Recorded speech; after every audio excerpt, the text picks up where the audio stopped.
Good afternoon, ladies and gentlemen, and welcome to a brand new episode of the Co-op Podcast. I'm your host, Richard Billy Jr., and today I'm joined by Mr. Gary Ace Waby. How's it going, Gary? It's going good, man. I was on a short vacation, past week, so that's why there wasn't a show last week. Richard was also out of town, but it feels good to be back, and there's lots to talk about, lots to catch up on. So yeah, looking forward to the show today. Absolutely. Yes. We're also joined by Mr. Max Muller. How's it going, Max? It's going pretty good. Also happy to be back and talking about the news again. Yes, definitely. And we are joined by Miss Dana Abercrombie. How's it going, Dana? It's going great. I just came back from not being on vacation because I don't have a life. That doesn't sound good. But well, hey. That's actually the kind of life I want to live. I want to live Dana's life. Yeah, I was about to say. Great. Easily. Absolutely. Well, and we may be joined by Mr. Jake James Lugo a little bit later on, as I believe that he is working on something else at the moment. But yeah, we'll see about that. But yeah, as Gary mentioned already, both him and I were out of town last week. I had to go to visit family. So it was great to get a chance to see family because I haven't seen them since last holiday because I didn't get there any other time this year. So yeah, it was good to catch up with them. And definitely come back and talk about games with you guys. And obviously, there was a lot of news that did happen over the course of the last 2 weeks. We had Gamescom, so on and so forth. So we have quite a bit of topics to get into today. But before we do that, we definitely have to let you all know what we have been playing because some of us have been playing a ton of games. So, Max, how about you go first and let us know what you've been playing? So this week, I've only really had time for one game, but it's been a wonderful game so far. Observer, it's a newer horror game from the guys that made the Layers of Fear game, which I have not played, but I've heard that's pretty good as well. But so far, I'm really enjoying it. It takes place in kind of a Blade Runner dystopian world where everyone had to start getting implants into their bodies if they wanted to basically live a life. Like a lot of jobs require you to get an implant and stuff like that, like a robotic arm or like an eye or something. And then it turned out a few years after everyone did that, there was some sort of disease that spread through anyone that had implants, and they called it, I think it was called the War on Genophage or something like that, or I might just be thinking of Mass Effect. But and that war killed off a lot of people, and it sort of made people adverse to these implants, and it also kind of screwed up the world. So everyone's just kind of living in a really shit situation. And you play as someone who's kind of better off, but still not much better off because the entire world is just in shambles. You play as a cop who goes around and he has the ability to go into people's minds that have died and see like what happened to them before they died. And you have to go and investigate some sort of murder, and you're going through people's heads and trying to figure out what the hell's going on. And I haven't gotten to what it is yet, but the game is obviously going to lead into some sort of bigger picture thing, obviously. But right now, just seeing the way that the game presents people's lives and their fears is really, really fucked up. You're going into like the darkest, deepest parts of their minds, and it's being thrown at you in game form. And it's really interesting because a lot of the game, you're going through parts you've already been in, like their apartment complex and stuff, just in really screwed up ways because it's ways they remember it. And it's, of course, like over the top because it's a horror game, but it's really, really cool so far. And I was telling the guys earlier, it doesn't rely on a whole lot of jump scares. It's a lot more psychological thriller and mental thriller, which is really cool, and I'm a big fan of that. But I like it a lot so far. I'm not as far as I'd like to be in it, but it's really, really cool, and I plan on playing a lot more of that today. So that's pretty much it for this week, but it's been good. I'm enjoying it a lot so far. It sounds very interesting. One thing I just wanted to say is I know a lot of that sounds a little similar to Hellblade, so I'll be very curious to hear what you think after you've actually had a chance to get a PS4 and played that game, because some of the stuff you described, it sounds very similar as far as the mental, the stuff you face in the different type of mental horror elements. Yeah, I know Hellblade is like a statement on actual mental illness, if I'm not mistaken. That's Whereas correct. this is more of just like doing it to screw with you. As far as I can tell, it's not based on anything like real. It's just you're really just going into their memories and just experiencing all of their fears. I could be wrong on that later on, but that's an interesting comparison. Yeah, I'll have to play it. I know that game's on PC too, right? Hellblade's on PC, I think. That's correct. Yeah. Cool. Yeah, absolutely. Okay, Dana, how about you let us know what you've been playing?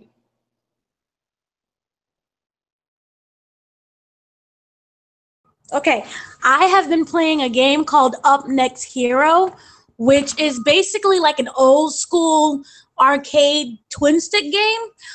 The thing is that you go throughout the levels and it's a regular battle game, right? So you're fighting all these people. Here's the thing. The thing is that it really, the way how it's designed for you to die. It's unnecessarily hard, but like that is kind of like a sick type of sadomasochistic enjoyment that you get from the game. So you go through these different levels and the game is designed for you to die and you end up dying a lot. The catch is that you can, once you die, you can no longer play as that character because your character will then live on as a ghost. So you have to wait for the next person who's also playing to die, so then that way you can play their ghost. And this happens no matter where in the stage you're at. So if you're at the very beginning or even if you're at the very end and you're almost done with the game, so it's very frustrating on that level. But I kind of really love it. So I've been playing that. I've been having like a very frustrating time with it. I've died several times. It's nerve-wracking, but I really like it. And I like the concept, and I like the game itself. Like the battle scenes are very hard, but if you keep playing, you get better at it. So it's kind of one of those games that is kind of like teaching you to be a better player while also frustrating you. So I like that one. I recommend that one. I've been stuck with that. Sounds awesome. Yes. Very interesting game. So we definitely may have to check that out in the future and see what that's all about. So Gary, how about you let us know what you've been playing? Okay, yeah, so of course I've been playing Overwatch. We already know that. I did see some interesting news of some changes that they're making of my most played character at the moment, and that's Mercy. They're completely reworking that character, and she's not even going to be able to res anymore as her ultimate ability. Instead, like she'll be able to res one person at a time as her normal, like one of her normal abilities, and that will recharge every 30 seconds. And so instead, for her ultimate, she'll have like a new ability that allows her to like, you know, she can fly around and like she can boost people. She can do more damage and do more healing and stuff. So basically, like it boosts her overall abilities. So that's interesting that they're doing that. That's going to make a big difference to the game, I think. Especially for me because like she's like my most played character in comp. I have like I can't remember like the amount of hours it is, but I believe it's like around 40 hours or something of Mercy in just in comp mode. So I played a lot of Mercy in that game, and it's quite interesting that they're changing her so drastically. But there'll be a lot more skill to her now, I guess, and that's what people want because people have been, you know, making out that people get through comp easier if they just play Mercy, which I don't believe that's the case, to be honest, because I've lost like loads of matches playing Mercy because it all depends on how your team plays together. It's not like you get an easy ride just being a healer or anything like that. Like you can still lose because you know your objective is support focused, and you still have to have a strong DPS and a strong defense. So I wouldn't say that playing any one character is like an easy ride through the rankings at all. But that seems to be what a lot of people think. So that's, you know, the biggest reason for this change, which is interesting. I'm open to seeing what the new change is going to be like once it goes live in the game. I'm not going to try it on PTR just yet, but we'll see. I might change my mind. But yeah, still loving Overwatch, of course. Also, the game that never ends, Persona 5. Like every time I feel like I'm getting to the end of that game, it just keeps on going and going and going. Like right now, I believe I am like legit right near the end, but you know, I thought I was near the end before I left on my holiday or whatever, and the game just kept going and going. Like it's just the game that keeps on giving at this point. I'm way over 100 hours at the moment. So yeah, it's like it's great that, you know, the game is so long because, you know, I get to enjoy it for longer. But when I think about all the games that I'm trying to play, like it is a bit stressful because like there's so many games that I need to play at the moment. And, you know, this game, I'm just like, I'm so deep into it. Like it's got all of my attention right now, or most of it anyway. And yeah, it's just continuing. Like I can't finish it. Like, but I do think I'm right near the end now though. I can't actually say where I am in the game because it's kind of a spoiler, but yeah, still loving that game. And it's definitely my game of the year so far. I think it's going to be pretty hard to knock it out of my game of the year spot. So it'll be interesting to see, you know, if some of these games that are coming out, you know, later this year are going to be able to stand against Persona 5 for me. But yeah, we'll see.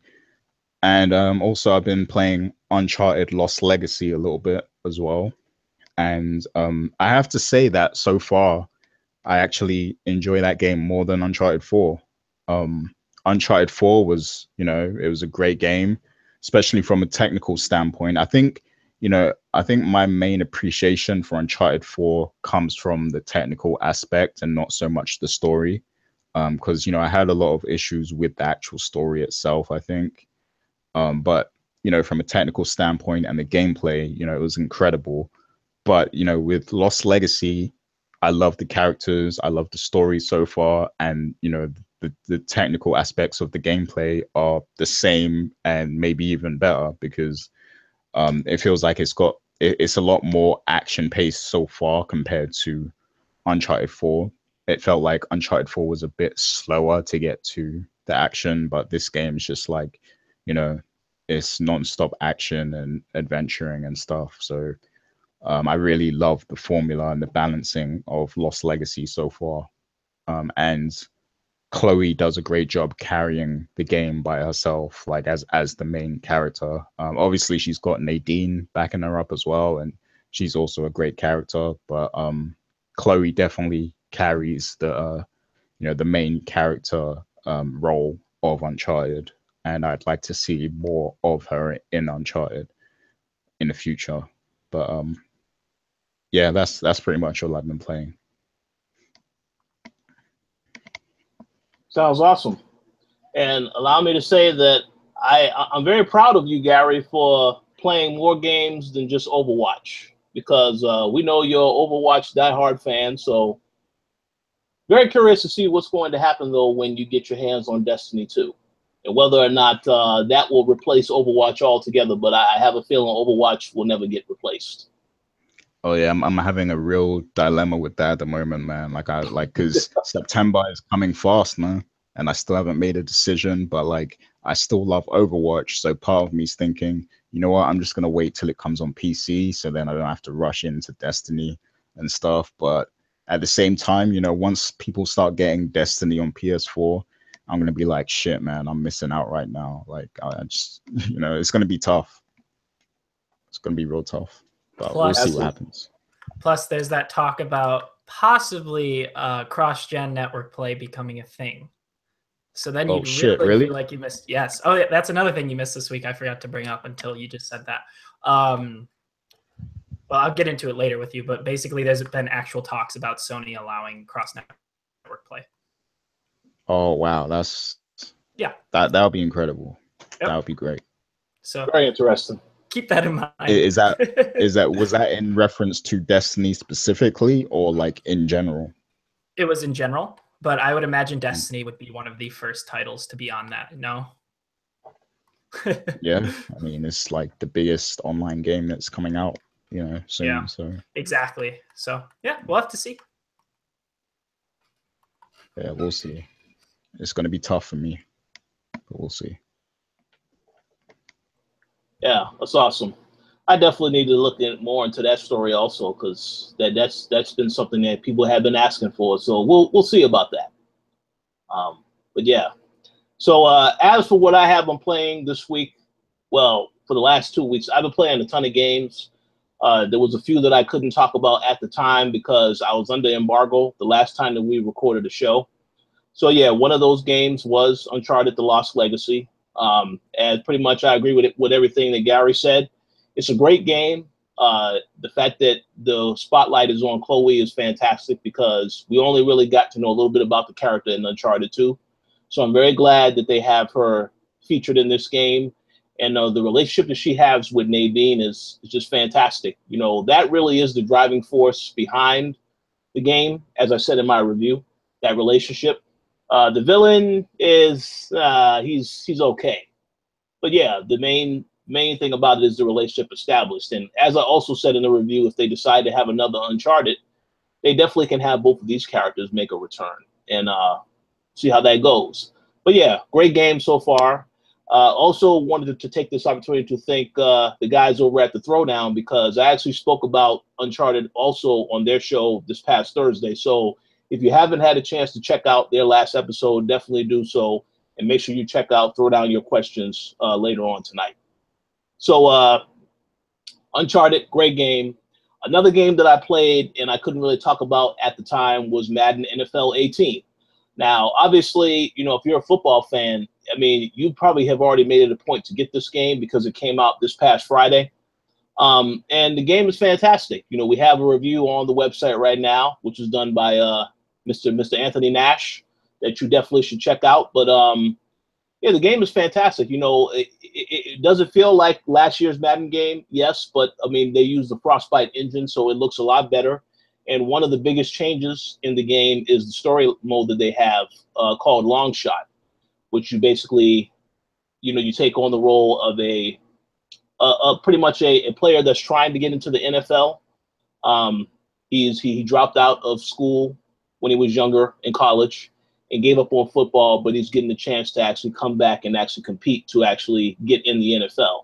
And the story mode is very, very well done. You know, I actually have a piece that I'm working on now related to the story, which you'll probably see on the site sometime this week.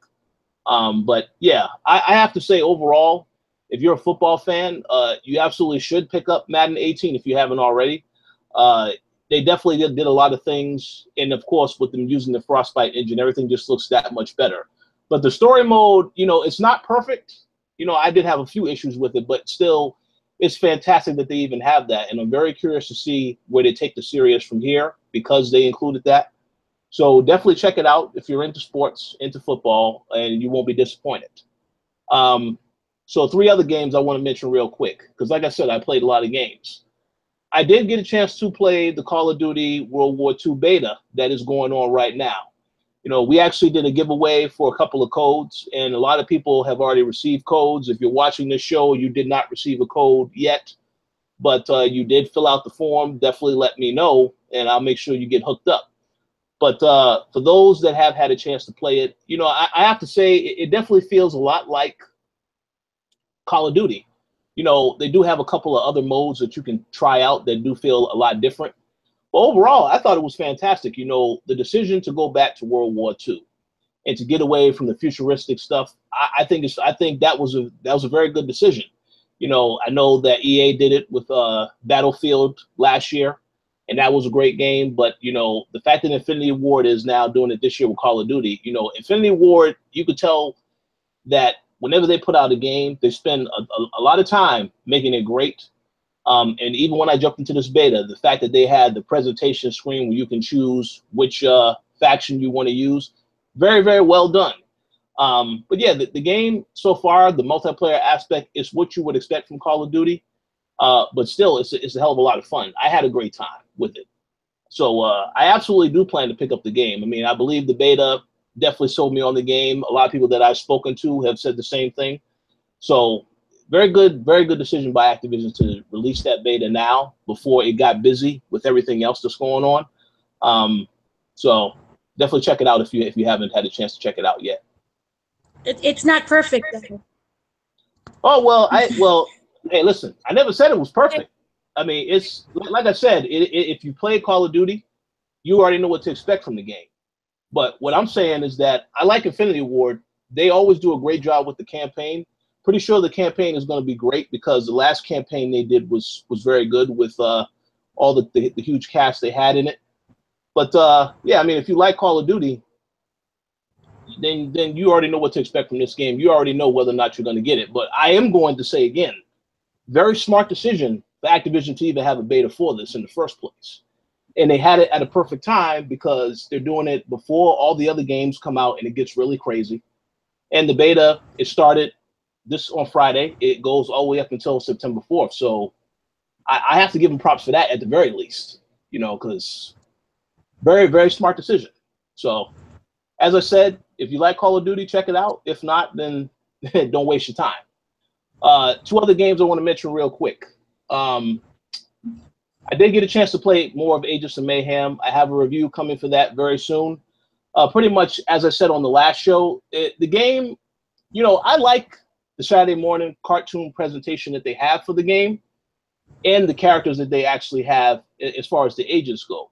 That is some of the best stuff about it. You know, the way that they play, you have so much of this stuff in there. And of course, it is a mature theme to it as well. So I don't have any problems with that. But overall, the main issue with the game is the repetitiveness of it, because a lot of the missions feel the same. A lot of the tasks that you're doing are the same. A lot of the hacking, all this other stuff, you get really tired of that stuff. However, if you are someone like me, you like to play games where you're collecting a lot of items and stuff like that, then you may actually want to go back and play this game.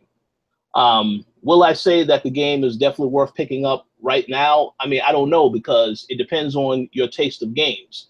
There's a lot of games that are already out, some that are coming out in the next couple of weeks that you may be more interested in. So you have to think about that. But for what it's worth, I think it's a great game. I mean, it's good on its own. Again, it is a lot of repetition. You know, I can't emphasize that enough. It's a lot of repetition. But if you don't have a problem sitting through some of the repetitive missions, the repetitive tasks, you still will enjoy it for what it is, for what it's worth. It is something that will take a little while to get through. I mean, I've already spent about 25 hours in it, and I'm not even at the 50% point yet. I mean, I have all the agents, but there's so many things to do in the city. It takes up a lot of time. But for what it's worth, still a decent game, I would say. And definitely look forward to my review, which will be on the site sometime later this week. I really want that game. Yeah, I mean, you got a chance to play it back at E3 last year. I mean, and like you said before, I believe you asked before if it was a good game. I mean, I personally think the game is good for what it is. I saw a lot of people trashing the game, saying, yeah, it's too repetitive. But yeah, the thing about it is that, again, the repetition is there. But if you like the characters, if you like the humor, then you're going to enjoy it. You know, that's what it is. You know, you have to like that type of humor and going into that. And if you like the characters and the fact that it's mature, you know, characters swearing left or right, then you'll enjoy it for what it is. But no, it's not perfect, but I think it's fine for what it is. You know, it's not going to be a game that everybody's going to want to pick up. Obviously, this is not Grand Theft Auto, you know, but it is decent for what it is. I would say, based on all that I've played so far. Yeah, we'll see. I mean, no, it's, you know, I personally would, you know, go out there and spend my money on it, because it is a little too repetitive for me. And I think in the grand scheme of things, with all these different games coming out, it can easily be buried, you know, by all of these great new games that are releasing. And they did a great job for the game for what it is. But my issue is that it's nothing new to the franchise. Well, again, this is a new franchise. This is not Saints Row. So, I mean, it is new in the sense of it's different characters, different environment, different setting. But yeah, in terms of the formula of what Volition normally does, there is not really any innovation there. It's just a new skin on an old thing that they've always done. And like I said, it depends on what works for them. You know, obviously they could take more creative liberties with this game if they wanted to, but I mean, it's okay. Again, like I said, it's not a game that's for everybody. You know, there's not such thing as every game being a game that everybody is going to like. That's not going to happen. But it's all right for what it is. We gonna say, Gary? I kind of see Agents of Mayhem as like Saints Row 4, and the thing is with Saints Row 4, yeah, like if you're thinking of that game in terms of the story that was presented beforehand, it's terrible because like it doesn't fit with the story at all.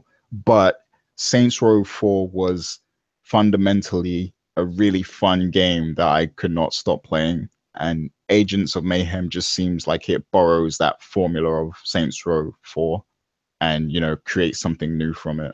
So I'm looking at this as a game where I'm not like I'm playing it just for fun, and I'm not taking it too seriously. Like it's just all for fun. Like the way I look at that game. Yeah, so. That's a good way to look at it.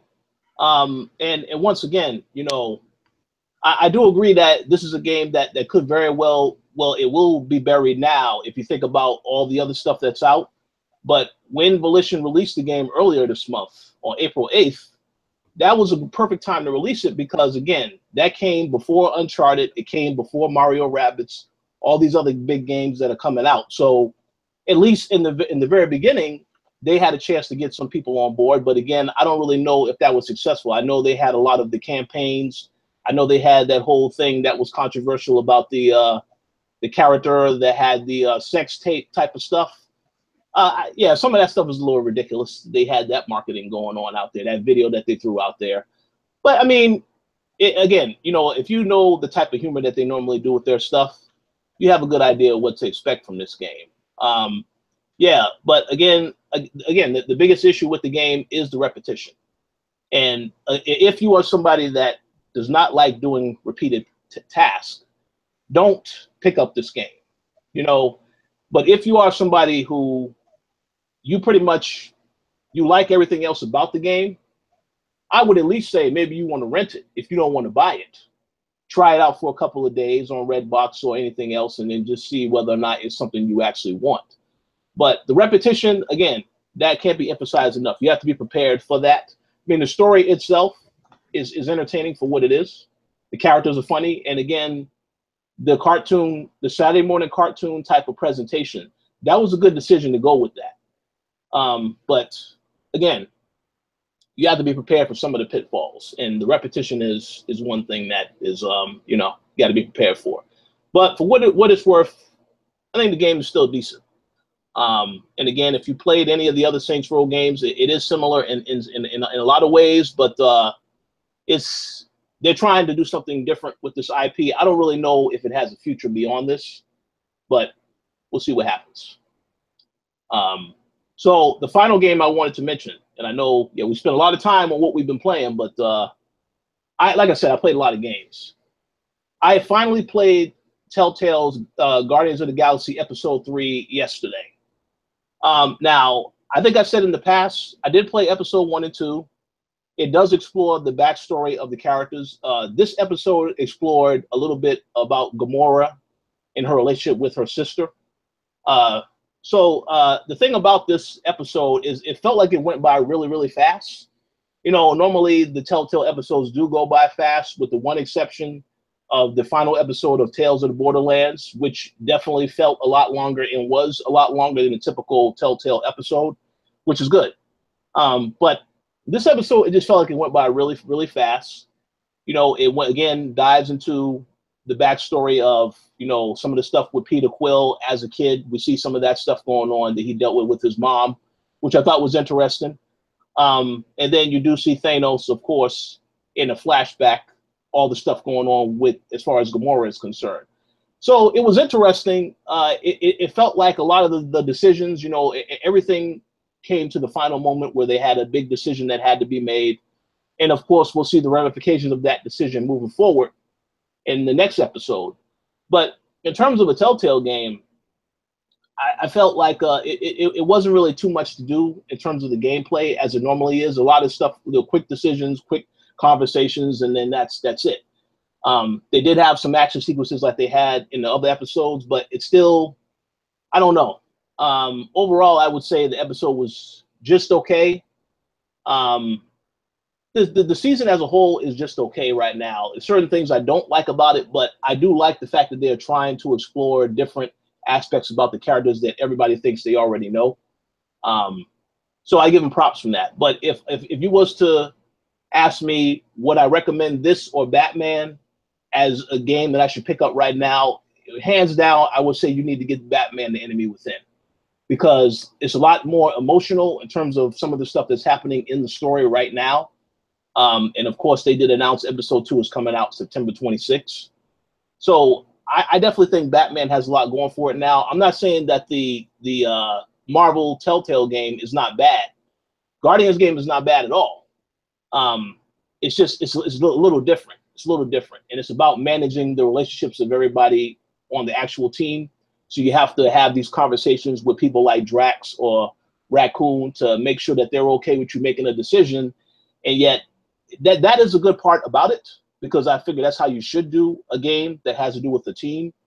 But certain aspects about it is it's just okay. I feel like some stuff could have been better.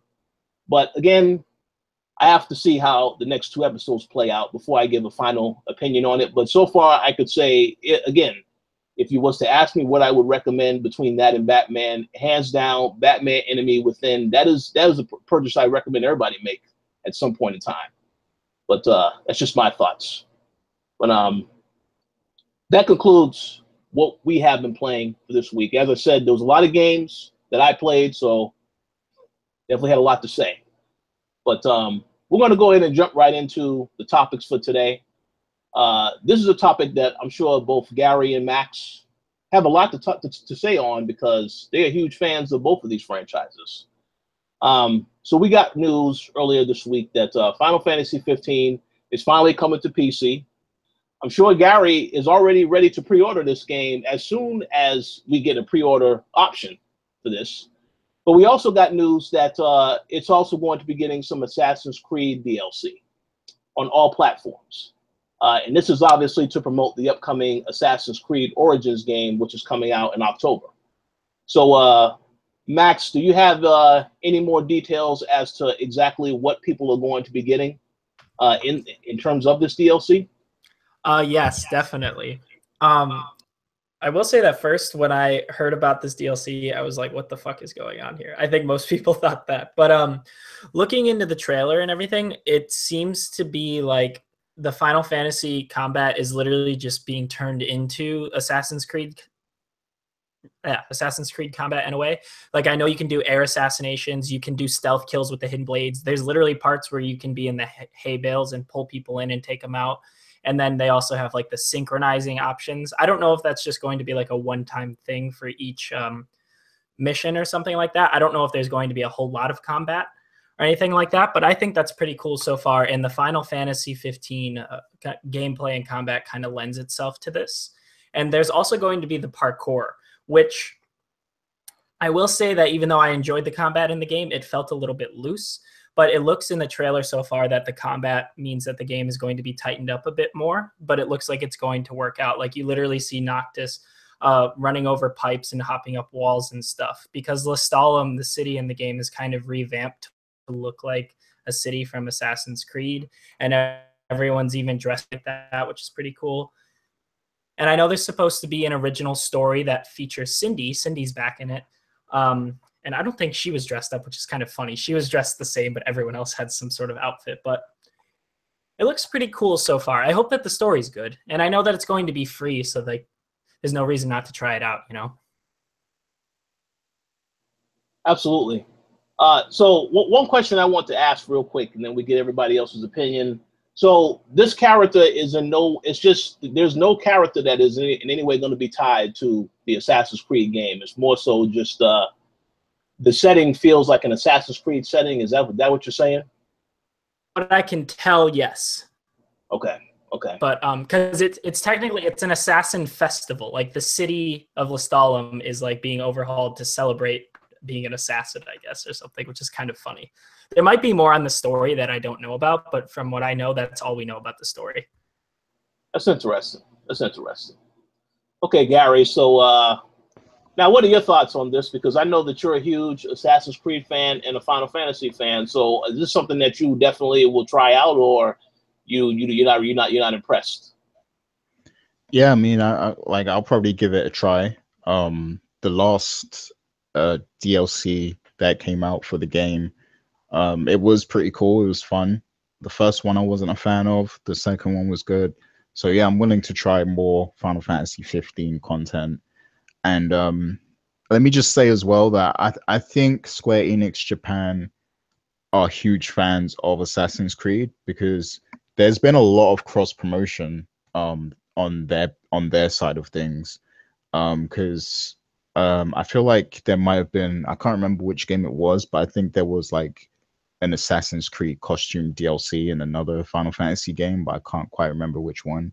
And also in Lightning Returns, there's this cult that, you know, they wear clothes that are really similar to, you know, the assassins' robes and stuff. And also Square Enix creates the play arts, the figures and stuff for Assassin's Creed as well. So I think Square Enix are huge fans of Assassin's Creed, and I like that they're able to, you know, collaborate with Ubisoft on certain things like this. I feel like this is something we should see more of, you know, because we know that a lot of studios are probably fans of each other. So embracing it and, you know, running wild with it like this is pretty cool. Like, you know, it's pretty cool to have Assassin's Creed gameplay and elements in Final Fantasy like that. You know, that just sounds crazy, like when you say it, you know, out loud, but just to see it happen, it's like, wow, you know, it's crazy. Imagine if we saw this sort of thing happen more often, you know, with other gaming IPs and stuff. Like, it would be pretty incredible. So yeah, I'm a huge fan of that. And as for Final Fantasy 15 coming to PC, I'm happy to see that finally happen too. And I hope that it's, you know, fully optimized so that you can enhance the visuals and the engine and everything. I know that they're adding mod support, which is great, because now, you know, not only will you have Assassin's Creed costumes, you'll have like costumes for every other IP like Zelda and, you know, all sorts of crazy stuff, because, you know, mod support is there. And funnily enough, Square Enix actually came out and said that, you know, they don't like the idea of people being able to create nude mods and stuff, but they're not going to stop people from doing it. So yeah, probably day one when this game comes out on PC, there's going to be a nude mod, you know, for like all the characters. Yeah. So hey, but I'm just like, this is really progressive for Square Enix, I think, because there was a time where we had no Final Fantasy games like on PC, and now all of a sudden, like, you can buy like damn near every Final Fantasy game on Steam right now. And, you know, now we have 15 finally coming out like a year later. You know, it's announced to come out on PC, which is cool. And I feel like in the future we might even get a Final Fantasy game that releases day in day, you know, console and on PC kind of thing. And I just like how progressive they've been from a technical standpoint too, because I remember when they first released Final Fantasy 13 on PC, it was a really bad port, and they had to, you know, do a lot to fix it and stuff. And it's still not perfect at the moment, but, you know, every new game that they've put out, they've kind of worked harder with it and improved on, you know, making it fully optimized for PC and stuff.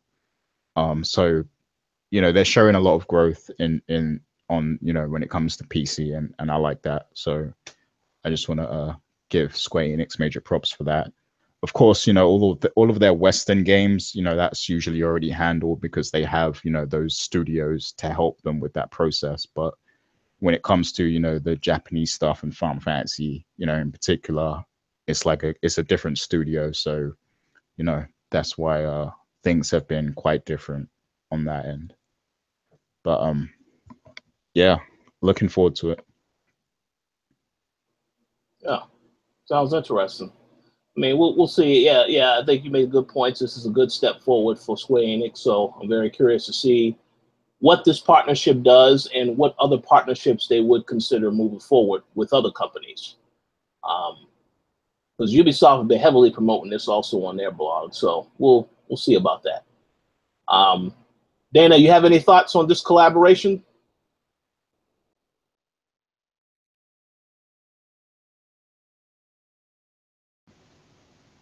Oh, she don't care. She's still Yes, no, muted. no. I care. I'm all about caring. I think that is a wonderful job, and I want to thank Square Enix and thank Ubisoft. I think that, you know, it's a great way to get new fans, and it's a great way to celebrate the old fans of everyone's game, with both Final Fantasy and Assassin's Creed. There are people out there who won't play, you know, Assassin's Creed, or vice versa. And now through this thing that they have now, you know, gamers are now, you know, more aware. I'm not saying like they're not aware of Final Fantasy or Assassin's Creed. It's just that now that they're able to experience something that they probably wouldn't go out and do. So I love the idea. You know, at the end of the day, it's a win-win for everyone. It's a win for the fans, and it's a win for both of the companies. So I want to see more of this happen. I think it's really creative, and I think that it's something that can boost sales for everyone. Absolutely. I agree with pretty much everything you said, and yeah, very smart decision. So we'll see what comes from this. But yeah, it's awesome. Looking forward to hearing more about it. So you guys have any other thoughts to say on this topic before we move on to the next? Nope. Crossovers. Well, what'd you say? No more crossovers. No, I said more crossovers, more. Okay. That's what I thought. Okay, cool. I agree. We'll see. Pretty sure Gary's waiting for the Kingdom Hearts 3 crossovers also. That is already... He's not the only one, let me tell you. That would be amazing. Yeah, absolutely. We'll see. But so let's move on to the next topic. Now, I must admit that I did see this trailer. When I saw the trailer, I didn't really have a strong reaction to it. But we are going to discuss it because I believe that Gary did have something to say on it. So obviously, we're talking about the fact that there's a Shenmue 3 trailer that was recently released. I know some people they think the trailer looks great, but then they also think that there's some issues with the trailer, some of the character designs, the eyes. I know that's caught some people's attention. But Gary, you can start us off and let us know what were your thoughts on the trailer as a whole once you saw it. I mean, you know, I want this to be good, so I was like willing to, you know, find the good in it. Of course, the faces are really off-putting. Like the facial animation sucks. Like there's basically no animation for the faces. Like the faces are just like there on the character model. Like, and it seems like it doesn't move at all. Like it's just the same face the entire time. And that's kind of troubling because, you know, it's a story-driven game, so you want your characters to show emotions and stuff. I know in the past, you know, the character models, you know, were restricted by the technology. So in the past, you know, we had games where the faces don't animate and, you know, they're just completely still. But, you know, now that we're spoiled and we get, you know, a lot of facial animation, except in Mass Effect Andromeda, but we get a lot of facial animation now these days. So, you know, it's kind of awkward to see, you know, a game like Shenmue 3 and like the faces are just like messed up. But saying that, a lot of the art in, you know, the background, the detail in the artwork and you know, the environments and stuff, that looked good, and the actual fighting and stuff like that looked kind of acceptable. And you know, we have to remember that they probably do have a slightly smaller budget, I guess, than, you know, most other games, because this was crowdfunded, and they probably have, you know, they're an independent studio, so they have a lot of expenses and stuff that aren't covered, like, you know, other big publishers. Because, you know, if you compare this studio to big publishers, other big publishers like EA, Ubisoft, and everyone else, of course, they're getting funded by all the other games that they've published already. But, you know, this is a small studio, headed by Yu Suzuki, and they, you know, they probably don't have any other source of funding besides what's been given to them for this game. So, for that, you know, I guess it's slightly understandable, why it's like that. But I thought that Sony had, you know, partially funded them as well for this game. That's what I thought. So you know, my thinking is, you know, if Sony's part funded them for this project, you know, why wouldn't they give them some more help with that? Like, you know, at least like loan an animator to them or something, like, you know, just do something to help them out a little bit, because a lot of people want this game. This game means a lot to, you know, a lot of people. So it would be good to, you know, see it at its full potential. But I'm still trying to remain optimistic about Shenmue 3, and, you know, I hope it does please a lot of people, because as far as crowdfunded games go, it's a bit sketchy, of course, all the time. And I've been hearing a lot of like questionable things about Star Citizen lately as well. So, you know, we need one of these games to really come out and, you know, meet its full potential and please people, because, you know, look what happened to Mighty Number 9, like, you know. So we need one of these games to be really good. So I'm staying optimistic about Shenmue 3. But you guys got any thoughts on it? Yeah, let me just say real quick before you know, Max and Dana give their thoughts. First and foremost, I think you got no sound at the moment. I can't hear you. Can you hear me now? Oh, I could hear him. Oh, never mind. It's me. I'm sorry. Oh man, ouch! No That's worries. horrible. That's horrible. Bloopers. We're gonna have to make a blooper of that. Yeah, one thing I would say real quick. You know, I heard you say Mighty Number 9 was a disappointment. I'm a little surprised to hear that, because Max told me he enjoyed that game. So, Max, what are your thoughts on that comment, as well as the fact that what Gary just mentioned about Shenmue 3? I don't know where you come up with this stuff. I've never even touched that damn game, and I have no desire to. But yeah. In terms of Shenmue 3, I don't really have much attachment to the series. It does sound cool, and it does seem like my type of game, and it's something I'll probably check out down the line. But I mean, the facial animations are funny, but at the end of the day, this is probably a game that's really early on in development, and I don't really think it's anything to worry about. You know, they just came out with the trailer, and there wasn't even much shown in the trailer. The trailer was more to be like, hey, look, the game is still coming, we promise, you know? But Gary was right about it just being gorgeous in general, aside from the facial animations. You know, they showed a lot of cool locales, and it just really looks really pretty. But I'm not really too worried about it right now. If down the line stuff like this keeps happening, then I think we should worry, but I just think it's still a bit early for that. And who knows, this footage and everything could have been from like months ago, and they could have made huge improvements from now. I don't know, Kickstarter games can go left and right. You know, you never really know for sure until the game is in your hands. But I also thought that Sony threw some money at the game. So that is kind of surprising that if there is issues there, like I would imagine Sony would try and fix that. But also, wasn't there news that Deep Silver is now publishing it, if I'm not mistaken? I'm going to look that up right now. Shenmue 3. Yeah, yeah, I'm pretty I sure believe they just got a new publisher as well. Yeah, Deep Silver is doing it as of like a week ago. So there's also more money coming from there.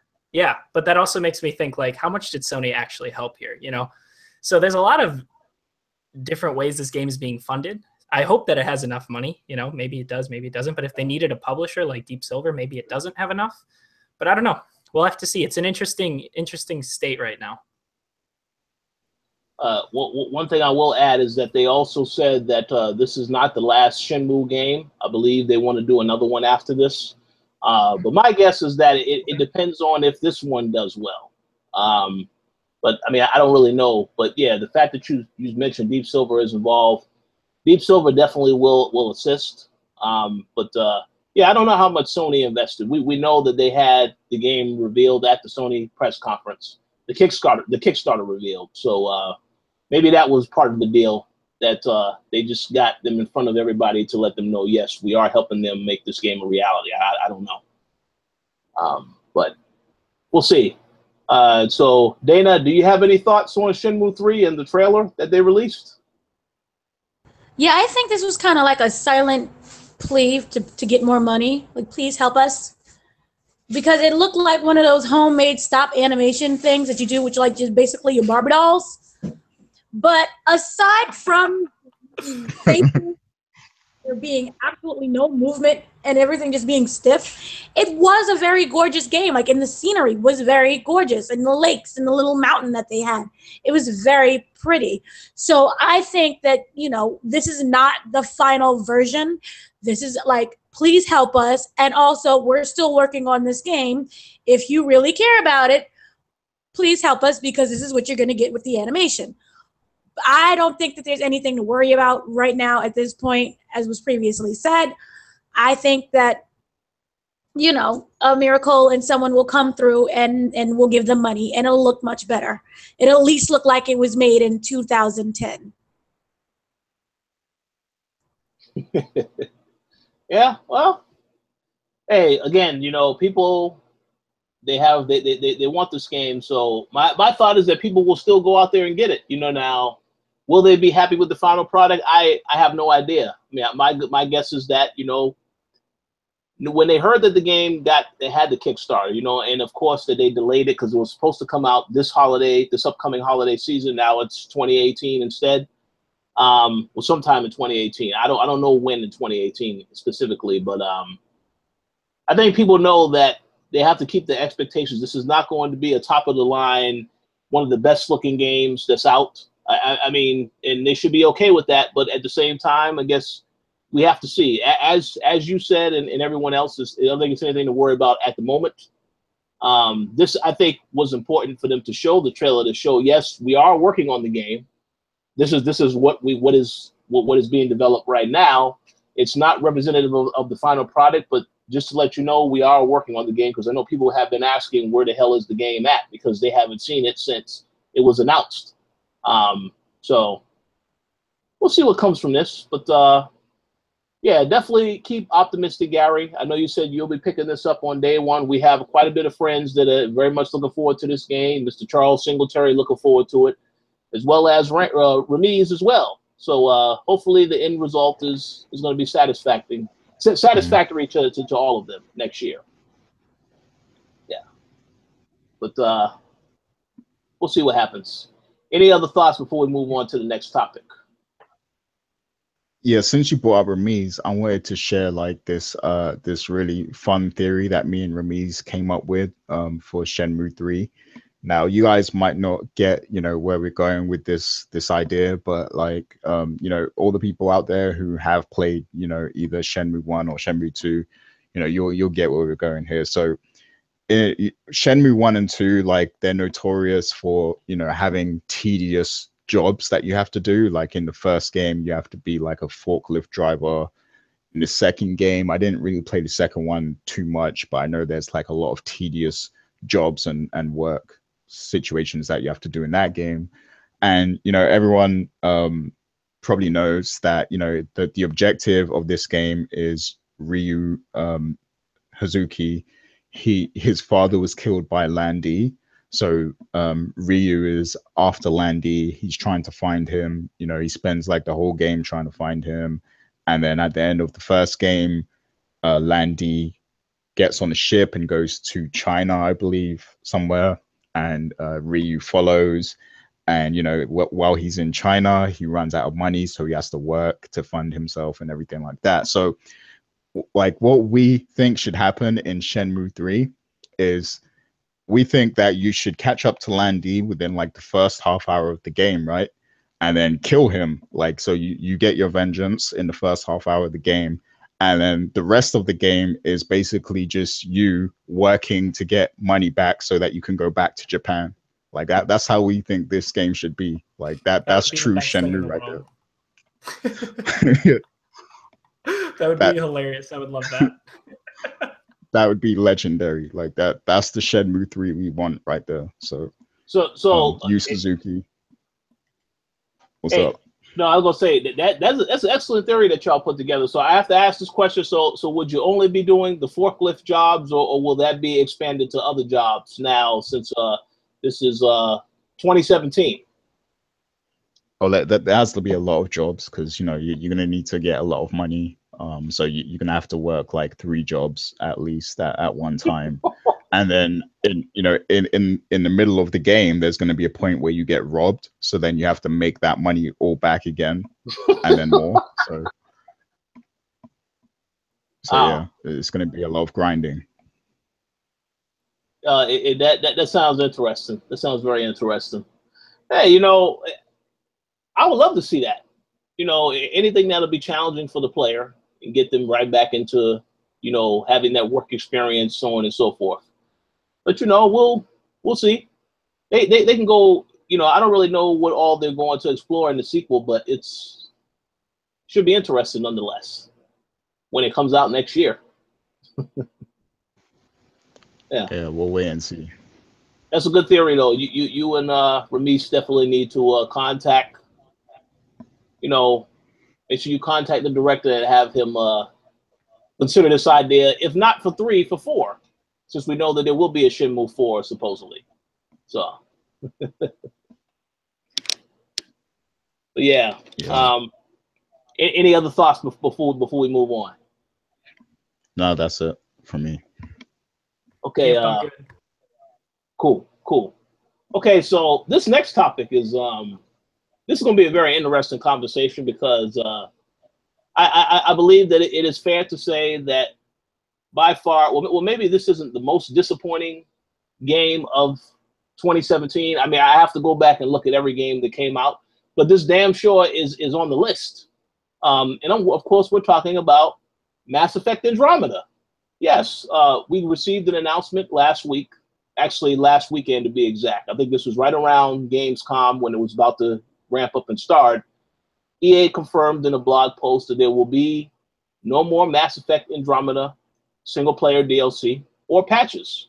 And they did mention that the franchise is going to take a break. It's not dead, but it is going to take a break for a while. Now, granted how Mass Effect Andromeda was treated when they released that, I think we all knew that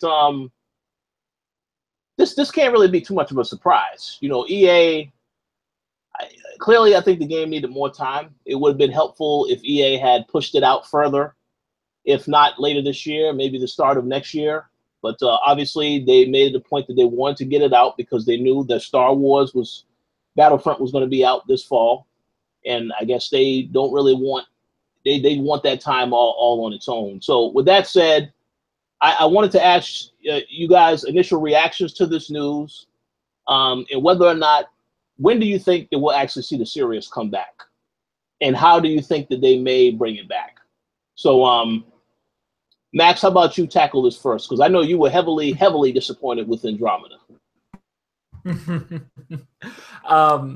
Well, I don't think that we'll be seeing another Mass Effect game for another 5 to 7 years. To be honest with you, I think it's going to be a very long time before we see the next one, which is fine, you know, because they're working on Dragon Age and Anthem and everything else that they're working on. But I'm more than happy to see it return. You know, I think that if they were to bring it back, they would probably do it in a similar fashion where you're just new, but I don't think they'll try to connect it to the previous ones this time.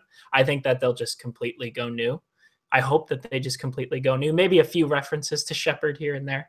Maybe not. I don't know. We'll have to see on that one. But I don't know. A lot of what worries me about, or what worried me about Andromeda and the future of BioWare, is just the path that they're taking, where they're, and we've talked about this on the show before, where they're kind of making like a single player MMO here, which sounds cool, don't get me wrong, but it got way too tedious. Like a lot of the stuff you do in Dragon Age Inquisition and in Andromeda were just very tedious, boring side quests in places that weren't really that cool to explore, which is just kind of frustrating. Inquisition actually had some pretty cool areas, I should say, especially compared to Andromeda. But a lot of Andromeda's planets were cool at first, but then they got pretty bland. They were just a lot of open space. And I don't know, it just felt like a lot of steps back, even in terms of combat. Like, for example, you couldn't control your squad mates anymore, which was really weird. You could just tell them where to go. You couldn't tell them, control their skills or anything like that, which I loved in the first game. You know, like I specifically built my Shepard to only have different ammo types so that I could use all the different ammo types, and then have my squad mates have like the biotic powers and everything. So we were pretty much unstoppable. You know what I mean? And that's not something you could do in Andromeda. There was a lot of stuff like that that was kind of taken out that I hope they kind of revisit and re-explore in whatever new game that they come out with the series. I am surprised that there is going to be another one, though, that they came out and said that, because I know that, I think it was the head of EA. I could be wrong, but someone over there, maybe it was like the creative director of BioWare or something. Someone over there a couple days ago came out and said that they think Andromeda is criticized too harshly, which I think has some merit. I think partly because we were just so hyped for it. But I did try to look at it in a very objective way, and I'm just really not a fan of how it turned out. I may go back to it and finish it at some point, just for like to say I did, and just to like kind of get closure on all that. But we'll have to see. But in terms of them also not bringing any more DLC, I don't think anyone cares that much. I don't think anyone really expected much from it. I could be wrong on that, but I don't really mind that at all. Yeah, those are good points. Let me just make a quick comment before Gary jumps in. Yeah, those are all great points that you said. I know when I read the statement, I couldn't help but laugh, because they said that the main focus of the game was supposed to be about the Pathfinder. So therefore, they designed it in a way in which it was focused on the Pathfinder. But from every indication that I have gotten, a lot of people do not like the character. So I don't really know what they were initially trying to focus on with the game. I think the people that are complaining to say that it got a bad response, and they feel like people really defended too harshly. Well, yeah, but that is because of the expectations that it was set before that, because the last trilogy was a big deal. Even though Mass Effect 3, the ending was controversial and a lot of people didn't like the ending, me included, that bar was so high for that game. Obviously, it's going to be hard to go into this game and be like, well, this is not going to this is going to be a little different. But yeah, I just think it is what it is. But it's not horrible. Just have to see what comes from this. But 5 to 7 years max. When you said that, I couldn't help but laugh, because you are right. But man, that's a long time. So, yeah. It's going to be to the point where like we forget about it almost. Yeah, so I guess when PlayStation 5 is out and Xbox 2, what they'll call it 2X, maybe it'll be Xbox 2X is out. Maybe that's when we'll hear about Mass Effect, whatever the next Mass Effect game is. But we'll see what happens. But Gary, go ahead. Yeah, I agree with you guys. I mean, was it judged too harshly? No, like I personally, like there was good, there was a lot of good points about the game. I'll say that, there was a lot of good things that they did with that game, I think, and a lot of good ideas, and there was a lot of potential in places. But I just feel like the writing wasn't up to par with what we've come to expect from a Mass Effect or a BioWare game, in my opinion. Like the writing really plummeted after a certain point. And like Max said, the side quests, the way those were handled, it was kind of, a mess, in my opinion. and they had no substance to them. So it might have been judged too harshly, because I know that, you know, when the game first came out, people were judging it based on the animations alone. And to be honest, like, they were questionable, but they, you know, they didn't have any bearing on your enjoyment of the game at all. Like, the animations were not the problem, really. Like, you know, it's just something that was a bit weird at first. But and you know, I feel like once that happened and it started to become a meme and everything, I think people started to judge the game based on that. And then once people got further along with the game and realized it wasn't as special as the other Mass Effect games, I think that contributed to things as well. So I do feel bad for the team that worked on Andromeda, because they did take a lot of criticism. But at the same time, you know, I personally am not happy with how the game turned out, you know, as a Mass Effect fan. So, and I think I'm well within my rights to feel that way too. But it might have been judged harshly for unrelated reasons, you know. So as for the DLC being cancelled and stuff, there is actually a lot of people out there who wanted that DLC. I have two people who basically, when this news broke, two people came to me and they were saying exactly the same thing. Like, they really wanted to see what happened with those the other fleets for, you know, the other races that came to Andromeda. So, you know, like the Quarians and everyone else, you know, they really wanted to see that. They wanted to see what happened to those races, and they wanted to see those races in the game. And then there's also a few other plot points which I can't, you know, get into too much because it's spoiler territory. But there's a few things that wasn't kind of cleared up in the main story of the game. So people wanted to learn more about those things too. So people were disappointed by this news that, you know, they've cancelled the DLC and stuff.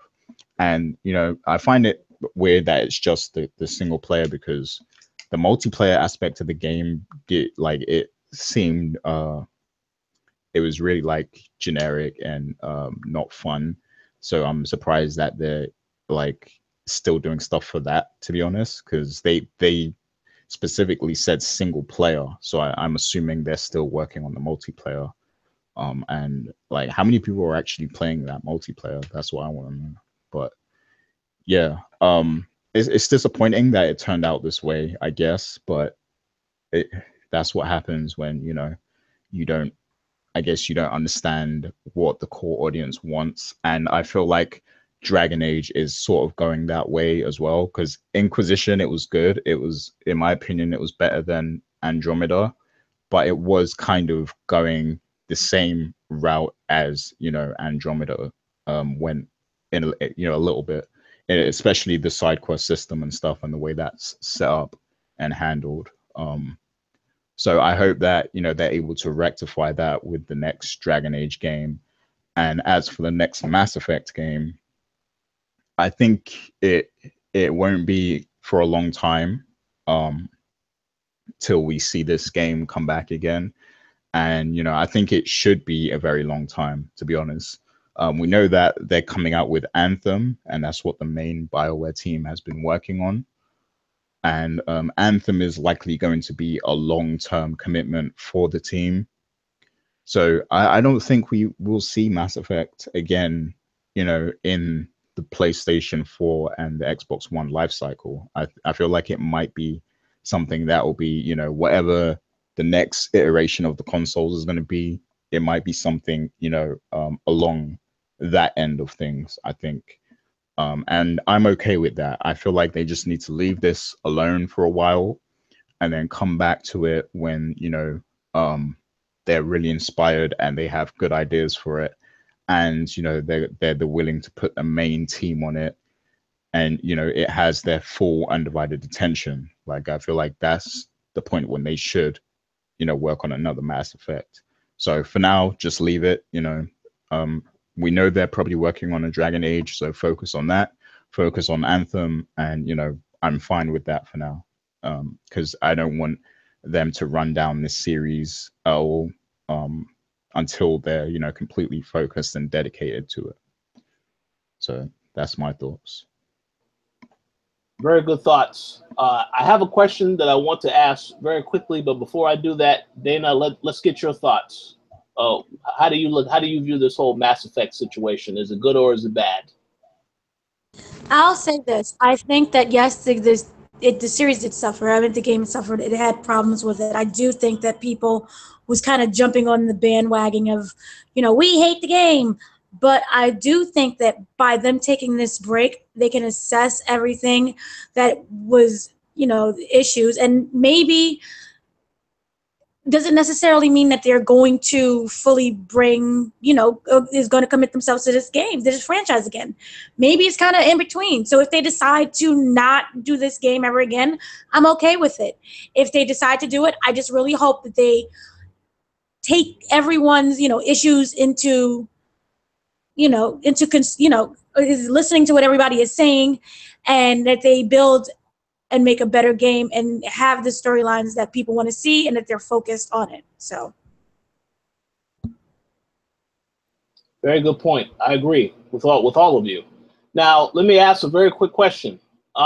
So let's say that now you guys, Max said 5 to 7 years. Okay, that's fine. So now, what if the original BioWare team, let's say Anthem is a success, and they decide, well, we need to make Anthem 2.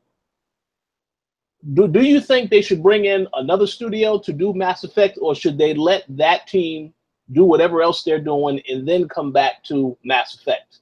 Because I think Anthem is going to be a very big deal, and I'm very curious to see. I know they said they have a 10-year support system in place for this, similar to what was said about Destiny, and you saw how that ended with Destiny 2, which is about to come out next week. So I just wanted to get you guys' thoughts on whether or not, what if Anthem is a success?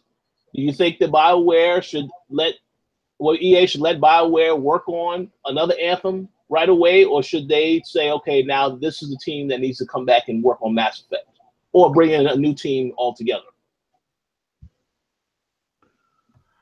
I think that they could do another team. I think that they just need to give it the time and resources it needs. Because from what I know, Andromeda, not only was it the B team, but there was a lot of issues in terms of the way they wanted to structure the game. There were people moving in and out during the development of the game, and there was a lot of issues like that. So not only was it a team that wasn't as experienced, there was stuff like that going on. So it needs to be like a development cycle where they're just uninterrupted and kind of allowed to do what they want, and also having a clear vision in mind. Because it sounded to me, just hearing a lot about the development stories and stuff, that there wasn't even a clear vision with the game. So that's my thoughts on it. Because I feel like you're right. I feel like that team is going to keep working on Anthem for a very long time, because that game is going to be big. So it's just how it's going to be. Very good point. So go ahead, Gary. Yeah. So first of all, when it comes to Anthem, like whenever a company says we have like a 10-year plan for the game now, I don't believe it now, like automatically, like I don't believe it. So yeah, I don't believe they're really going to be working on it that long. And they'll probably bring out an Anthem 2 at some point, But as for, the team that should work on Mass Effect, whatever team has Casey Hudson, that should be the team that works on Mass Effect, in my opinion. And they should not work on it until that team is free and available to focus entirely on Mass Effect. So if they do, go straight from Anthem to Anthem 2 or whatever Anthem evolves into, don't let them work on it until they're done with that. Or, maybe they can do something where this team works on Anthem, develops it and everything, and then when Anthem 2 is ready to come out, they pass it off to the next team, and then this team is free to focus on Mass Effect. Maybe they can do something like that, but I feel like Casey Hudson, his team needs to be on, Mass Effect, in my opinion, because they have the understanding of how this series was built, and all the things that make it special. They understand clearly. So I feel like that's the team that needs to work on it. And I feel like the team that worked on Andromeda, perhaps they, you know, they had a little understanding of what they were doing and everything, but I feel like they lacked direction from the people who worked on the game before them, you know, to tell them what, you know, they should and shouldn't do at certain points. So yeah, I feel like that was a big problem. So if you have people who, you know, who understand Mass Effect and what was done with the original Mass Effect series, then, you know, that's who you should get to work on the next Mass Effect, I think. Very good points. Yes, absolutely. Dana, you have any thoughts? No. Hey, it sounds good to me. So we'll see what happens. I mean, I don't really know if Anthem. I don't believe the 10-year plan for service on Anthem yet, but you know, we need to see first what they have planned as for when the game actually comes out, what the content is looking like, before we jump to any conclusions. That is just specifically going off based on what they said though about that 10-year support type of system. But obviously that will change, I believe, but we'll see what happens. So any final thoughts before we move on to the next topic? No, I'm good. Yeah, I'm good. Okay, cool. So the next topic. Oh boy, where do we begin with this topic? And this is tied. This is part one of the main discussion today. We're going to get to part two after that. But Crackdown 3, you know, we received news ever since, you know, the last time we recorded the show, I believe it was about 2 weeks ago. But in that time frame, we learned that Crackdown 3 has been delayed to spring 2018. This is a game that was initially supposed to launch with the Xbox One X on November 7th.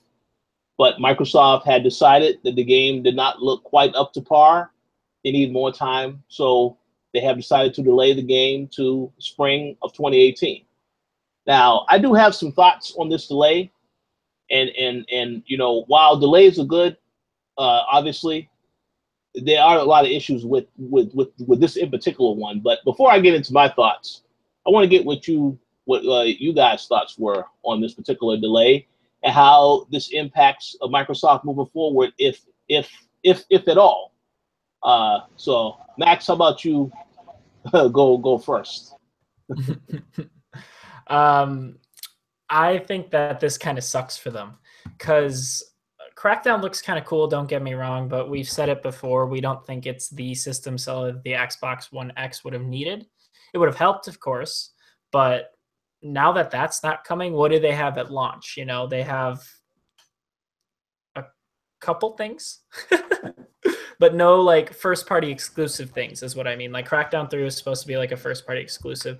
Like I know they have PUBG coming, which is a great nail for them. So hopefully that will do well for them. But I don't know. They have Cuphead. They have the Tales game, which I always forget the name of, but the game that we all thought was going to be Conquer for a few seconds, then it ended up being whatever it is, which looks kind of fun.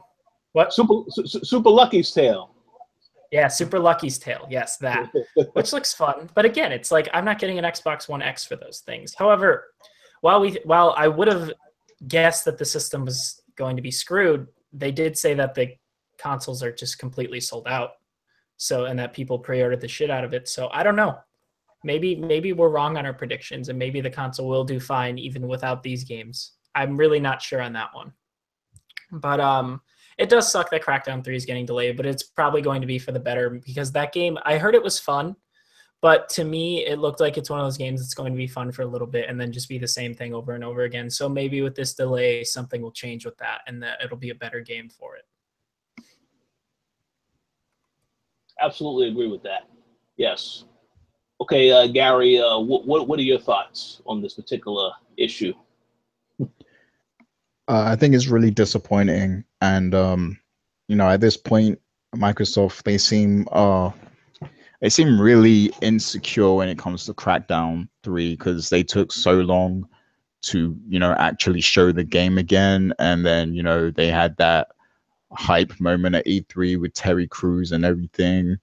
And then, you know, they made a point to say that, you know, this is coming out with Xbox One X and, you now it's not. Now it's delayed, and it's, you know, it's just really disappointing, because for the people who really want to get this system and see the true power of the system put to the test, I mean, what is there now? There's Forza, you know, because, you know, they made a point to show the graphics and, you know, let everyone know it's going to be 4K and everything. So that's one game that you can, you know, really appreciate the power of your console with.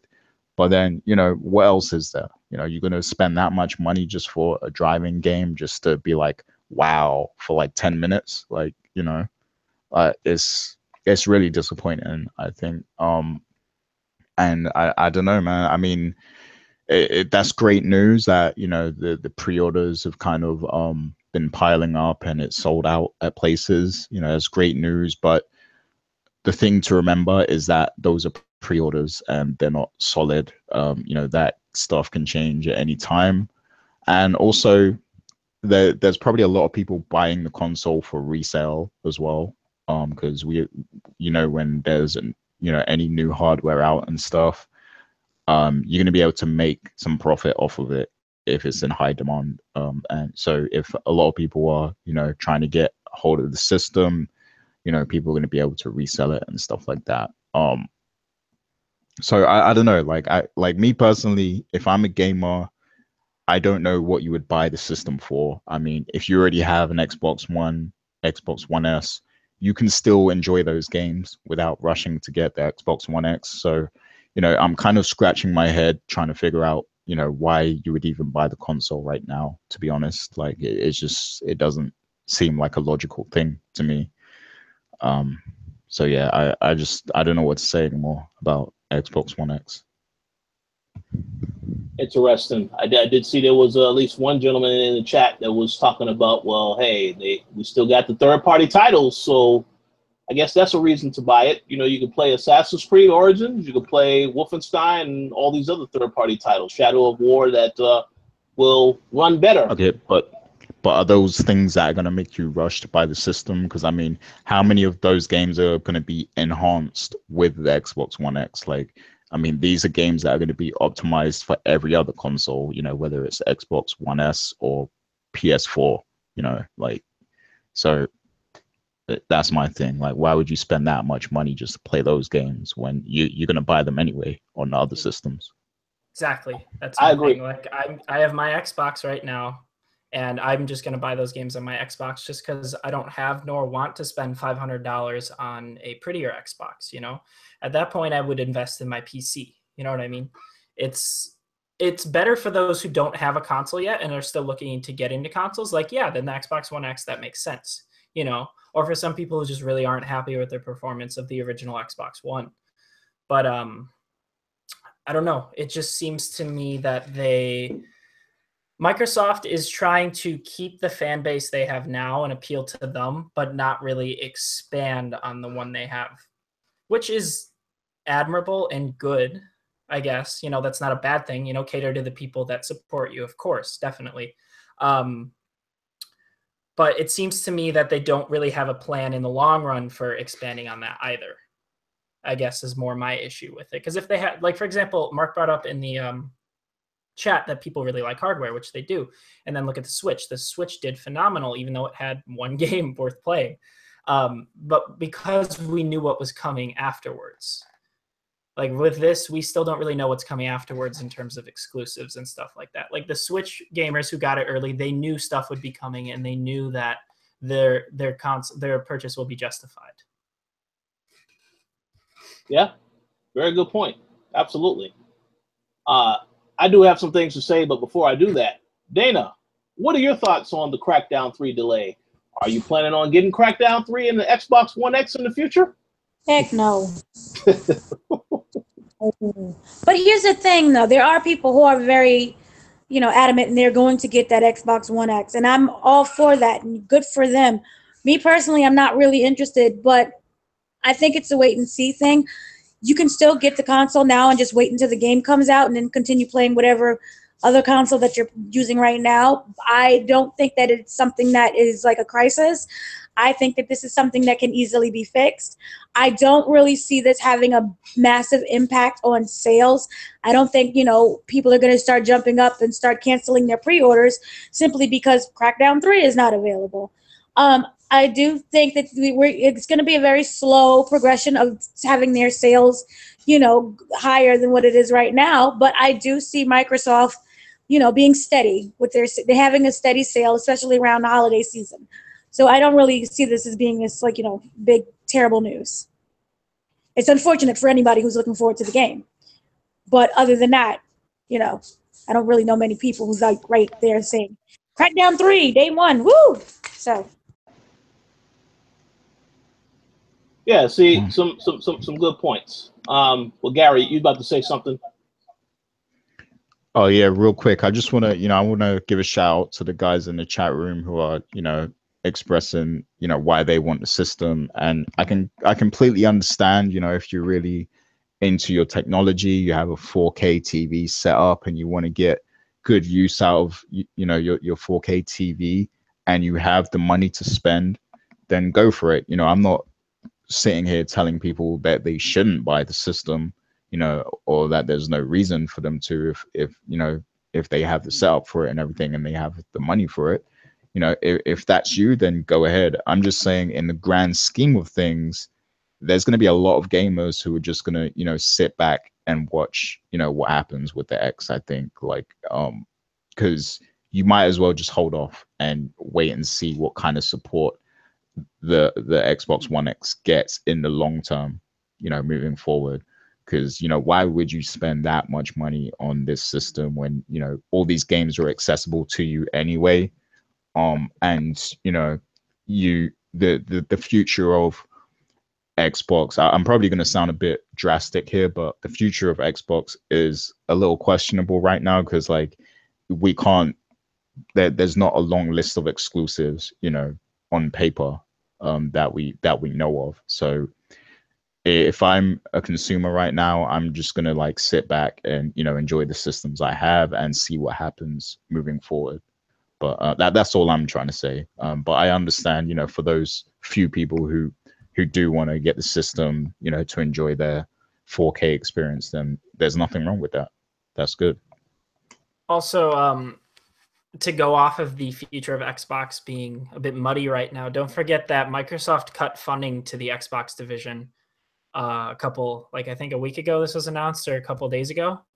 So that's interesting as well.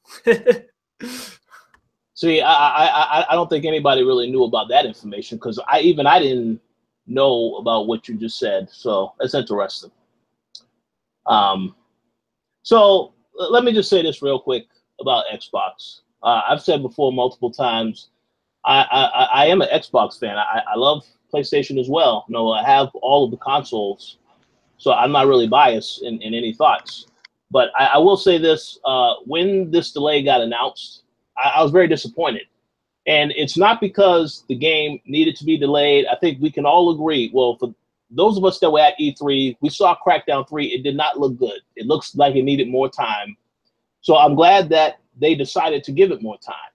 The delay is always good because it means that we'll get a better product at the end of the day. So that's great. But with that said, you have to look at the full picture here and not just this delay. Microsoft canceled Scalebound earlier this year. They closed a lot of studios. And then they also announced that whole thing about Fable Legends also getting canceled.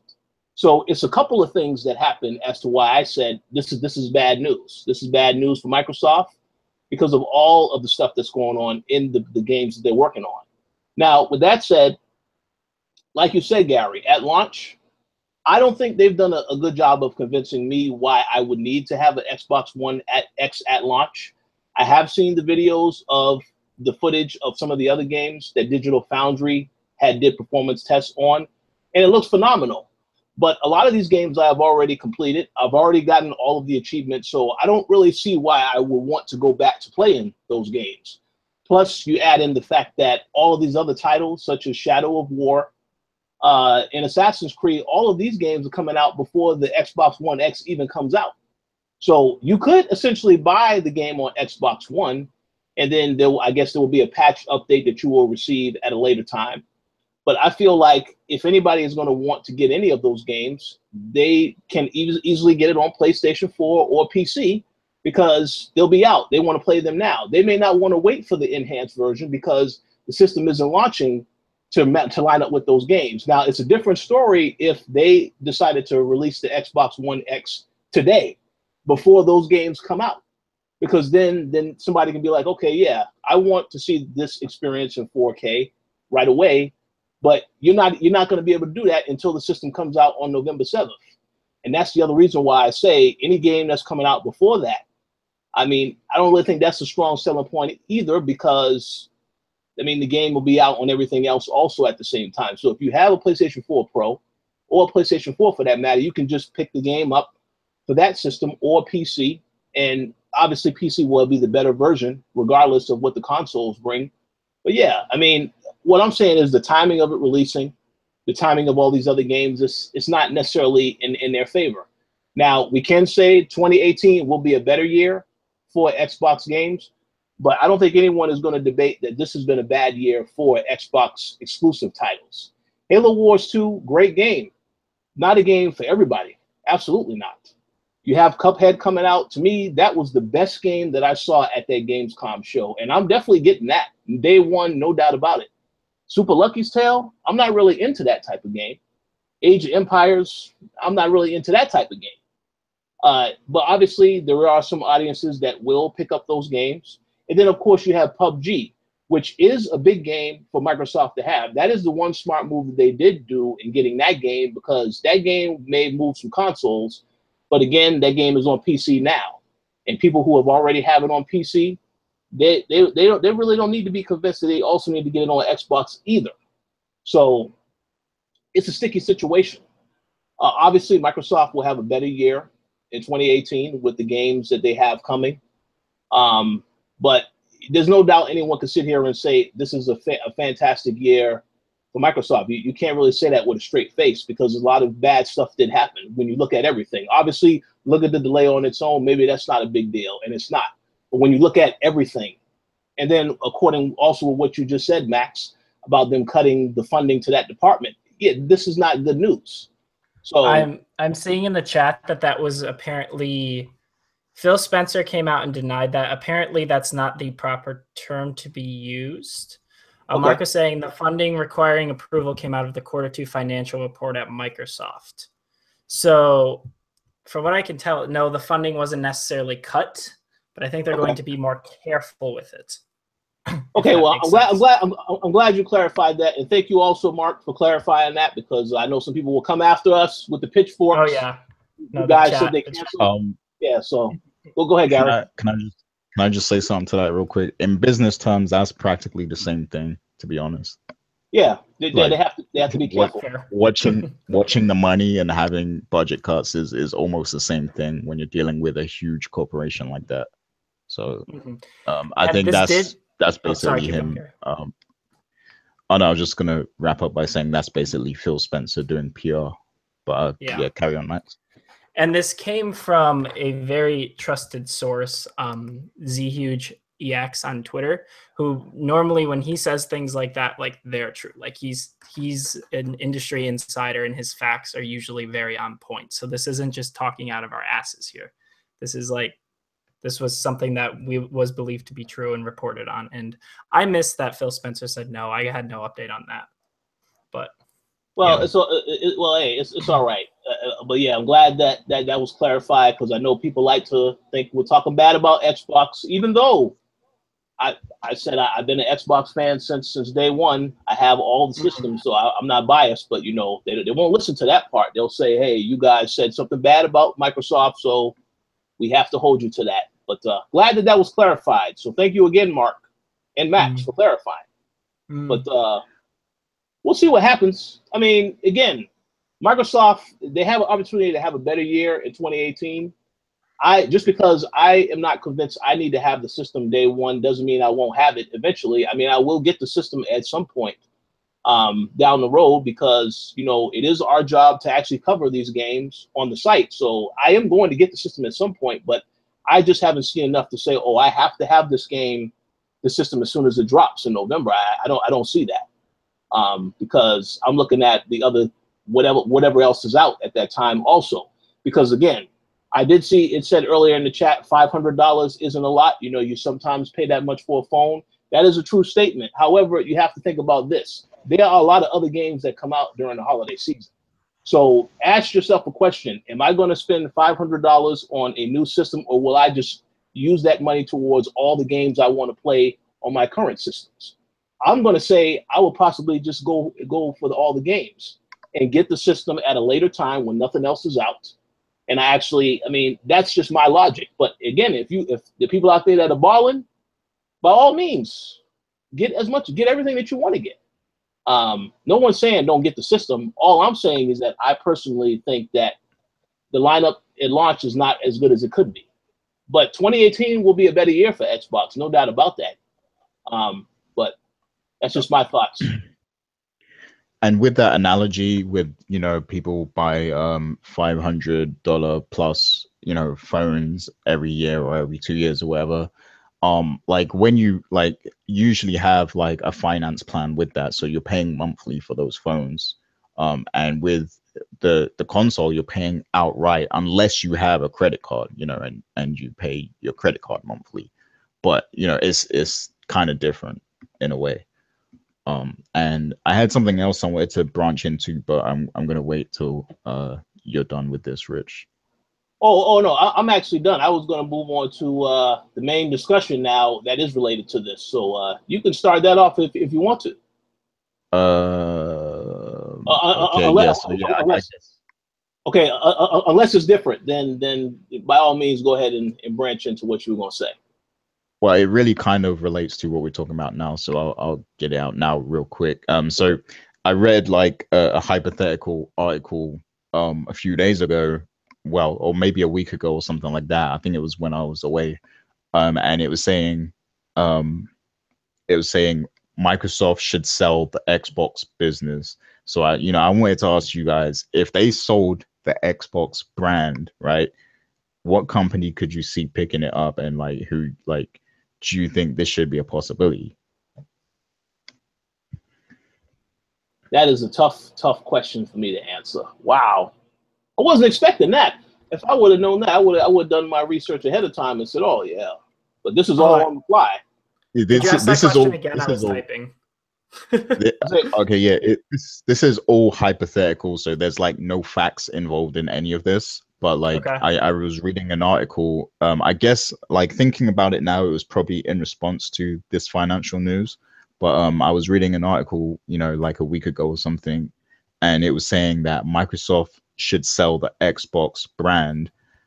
So I wanted to ask you guys, if they did that, like what company do you think should pick it up, and should this actually be a possibility? So, ooh, yeah, that is a tough question. I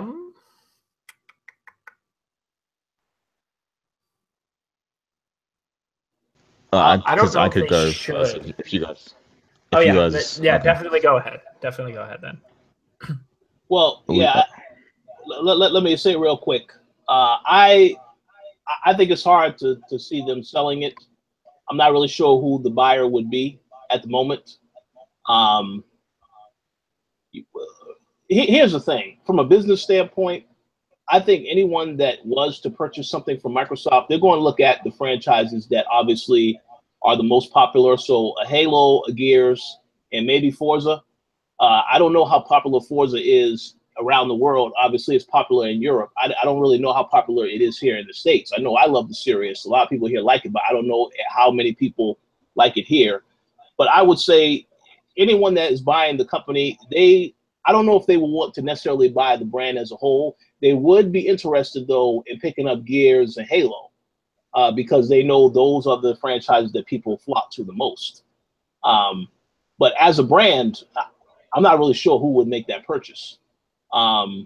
That's a good question. I can't really think of an answer at the moment, but maybe Max has something he was about to say. I don't know. I'm still thinking on this one. I don't think they should sell the Xbox One brand. That's tough because I still don't know entirely what Microsoft's goal with the Xbox brand is anymore. You know what I mean? Because they make a shit ton of money and everything else they do. And as I'm sure we can tell, the Xbox brand doesn't really bring them in a whole lot of money, but they have so much that it doesn't really matter for them. So I don't know. I just don't know what their long-term goal is here. You know what I mean? With the Xbox brand, I'm just very confused with everything, a lot of what they're trying to do here. I just don't really know. Yeah, it's hard. It's hard to really answer, and yeah, because you don't know, because you saw that obviously, you know, when they came out with this whole thing about the Xbox One is for entertainment purposes, and then they switched up the messaging again to try to get back on the good side of gamers. But yet, then you cancel these games, and it's now you're wondering, well, I mean, they still care about the gamers, obviously, because the games are still coming. They're just not coming this year. They're coming in 2018. But it's tough to answer that question. It's a very good question, but I think we probably have to do some research. Well, go ahead. I got some thoughts on it. I just want to reiterate. I want to reiterate the fact to the listeners that this discussion is completely hypothetical and it's based on something I read. You know, I think it was VG 24/7 who published it. So I just want to reiterate that, you know, we're not bashing Xbox or anything like that. You know, this is just a hypothetical discussion. So I feel like at the moment, Microsoft, the big dogs at Microsoft have lost focus of the Xbox brand, and they don't see it as, you know, as much of a priority as they used to. So that's why I'm thinking, you know, this discussion probably comes about. And, you know, with the budget thing as well, it kind of makes sense. Now, if I'm thinking about companies that could potentially like buy, Amazon is one that came up.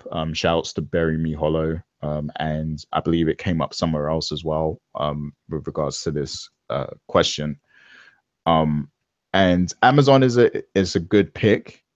You know, on paper, it seems like a good pick, but I feel like it's a huge conflict of interest for Amazon to buy Xbox because we're talking about a retailer, right? So that's sort of unfair to other console manufacturers because like you're going to have big banners on amazon.com.co.uk with Xbox, you know, because they own it, you know, so it's really a conflict of interest and it's almost not fair. So then, you know, Apple, I don't feel like it's a possibility because Apple, they're already in the gaming industry, you know, passively, like unintentionally, because a lot of games get sold through their platforms, you know, on iOS, iPad and stuff like that. So they don't even need a piece of, you know, the video game console pie because they're, you know, they're getting money. So I don't feel like Apple should buy either. Now I'm thinking, you know, shouts to everyone on the WrestleCast first and foremost, you know, love that show. But I'm thinking like Vince McMahon here, right? So what if Sony bought the Xbox brand, right? And just completely like buried it, but then they own all of the exclusives for Xbox. You stole my answer. That's why I had to shout you out. You're the WrestleCast, you know. That's why I shouted you out first. Say thank you for the shout out for stealing my answer. I'm sorry. No, I think that would. I love that more than anything, which is why I thought of it as well. What great way to like really show people how competitive you are. That's by buying your rival and then just basically pooping on it. I thought that would be genius. And then like, you know, make Nintendo the TNA of consoles. The ROH. Oh, the ROH, that's better. Make it the ROH or the New Japan. Interesting. Yeah, that I think is wonderful. Well, allow me to say if that ever happened, you know, the Sony fans would just go crazy. Protesting from the Xbox fans would be oh my gosh, it would be riots. Well, they because they would have a very hard time committing to that. That would be very interesting. stolen. They wouldn't even be, I don't even think that even if, say, like, randomly, like if Netflix bought it, they would still be, you know, angry. But yeah, if Sony did it, sheesh. That's hilarious. I love that. I actually want to see that just so I can see the reactions of everyone's faces. Yeah, the internet would explode, but you know, it's all hypothetical. You know, this isn't happening. It's gonna happen. Just, you know, conversation. No hate mail, please.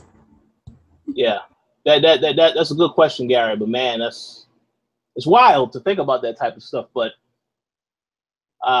we'll see what happens. I'm gonna be thinking about that question even after we start recording, because that's an interesting situation there. But yeah, we'll see. So, any final thoughts before we move on to the second part of this particular Xbox One X topic? I think I'm good. Okay, Yeah, I'm so good. okay, so obviously now we already spoke about Crackdown 3. We already spoke about the fact that it isn't coming out at launch, and we've also received news that, as Microsoft said, that the Xbox One X is the fastest selling pre-order console that they've ever sold. And we've also got an Amazon report that said the Xbox One X surpassed the PS4 Pro on the bestseller list. So now, before we dive into this, I feel as though I have to go back to that post right now, and let me put on my reading glasses. Okay, and let me look very carefully at this post, and I see, yes, the fastest selling console. Well, but there's one problem. I don't see any numbers on this article. So let's get serious for a second here. Now, Microsoft never said how many consoles they were sending to Amazon. They never said any numbers about anything that was sent anywhere. So it makes me question how many of these consoles were actually made. I know we said in the past that with Nintendo, the stuff that they normally do, how they handle their little sales, like you have the SNES Classic and the Nintendo Classic. A lot of this stuff, you know, there have been reports before where there's been emphasis that said that, you know, obviously there's a certain number of consoles that were available. And obviously it sells out quick because there's not really that many that they actually put out there to sell in the first place. So obviously, you know, I believe every company will do this to a certain extent. Microsoft and Nintendo absolutely do this, I believe. Sony too, you can say, because, you know, you just don't know how many is actually out there before you start talking about the pre-orders. But to go back to what you guys said earlier, you know, pre-order is a pre-order. And I'm pretty sure we already know that there are some people that purchased that system and turned around and are selling it for a lot more than they paid for it to obviously make a budget. I can also tell you that I've also found out in a recent conversation that people that we know who used to visit the site, one person in particular, has bought 3 Xbox One X's. So obviously the people who are the diehard Xbox fans, they love the hardware. I mean, one thing I will give Microsoft credit for is that the system looks good. And they show me that they have a love for hardware, because they also talked about the controllers in that same Gamescom conference. And then they proceeded to show us trailers of games we already knew were announced, so on and so forth, already out there, which is fine, whatever. A lot of the rehashing of the stuff from E3. But to me, as I said online before, and I have to go by this, the hardware sales, I expect the system to sell well as far as hardware, because anytime new hardware is out there, it's going to be hot in the very beginning. People are going to flock and buy it because it is new hardware. And it's good for the industry when a console sells well. But as I said before, the software, if the software is not there, and I'm talking about the specific exclusive software, I'm not talking about the third-party titles. We already know that the third-party titles, that is the big thing that they're going with the Xbox One X. That's fine. But I'm talking about the first-party lineup, and the first-party lineup that needs work, that is consistent. If that lineup is not there, I think that's a problem for Microsoft. Obviously, they are going to try and fix that problem next year. You know, maybe next year may not be an amazing year for Xbox games. It will definitely be better than this year, though, because of the fact that there's going to be more games in the first place. Will all those games be quality titles? That still is to be debated. But there will be more content next year. But what I'm talking about is the first-party lineup. If the first-party lineup doesn't improve, that's a problem. And just to say one last thing before I, give the floor to you guys. One thing that I will say, and I had a discussion with Tony Polanco and Weapon X the other day. One thing that definitely has to be said for those that don't think the third parties, for those that said third parties matter for Xbox and therefore they will take the lead over Sony. Let me remind you of the fact that Sony has quite a bit of games coming out next year.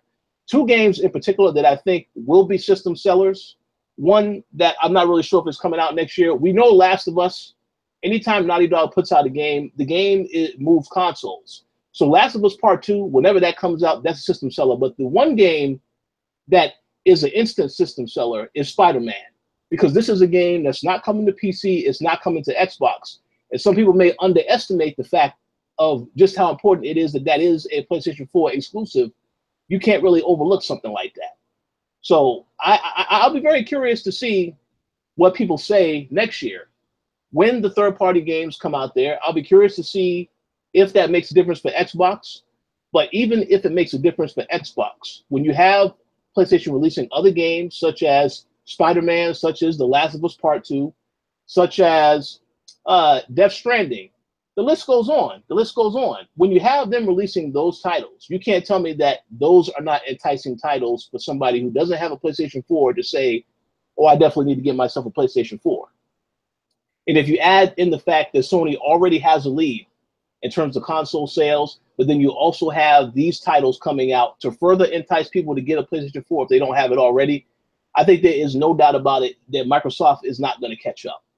It doesn't matter about the third-party titles. The third-party titles, great, but if they don't have a good first-party lineup coming within the next couple of years to really show more value besides the third-party titles, and then you have Sony having their first-party lineup so strong, that is definitely going to make a difference. It is no doubt about it. Anyone who says that it won't make a difference, they just don't want to believe the facts. But that's just my thoughts. And again, it's not a criticism of Microsoft. Microsoft knows they need to improve first-party lineup. They know that. The third-party lineup, they're not worried about because they know that the system is going to do a good job of making those games look better on their console. That's fine. But you cannot deny that if Microsoft had a game like Spider-Man and it was exclusive to their system, you know damn well a lot of people who are diehard Xbox fans, they would be praising that game. And then they would say, they would boast about it and say, oh, well, Sony's not getting it. Yeah, well, screw Sony. This is exactly how the reaction would be. But the first party lineups make a difference. And I think everybody is going to see that again. If they didn't see this year how Horizon Zero Dawn was a success, they will see it next year because there's a lot of games coming to PlayStation 4 that a lot of people are curious about and they want to get their hands on. But with that said, I'm glad to hear the hardware is selling well already out the gates. I'm not really surprised because, again, it's new hardware. It's supposed to sell well. But what happens after the launch, that's the big question. And whether or not the games that Microsoft has announced get delayed further out, all of this is going to make a difference at some point. But for now, great to hear that the hardware is selling. Yes, it is good for the industry. But that doesn't mean that Microsoft needs to ignore the issue with first parties. No, we need to make sure that we are very clear about the fact that they have to improve that lineup, because if you are a true Microsoft fan, you want to see the company improve.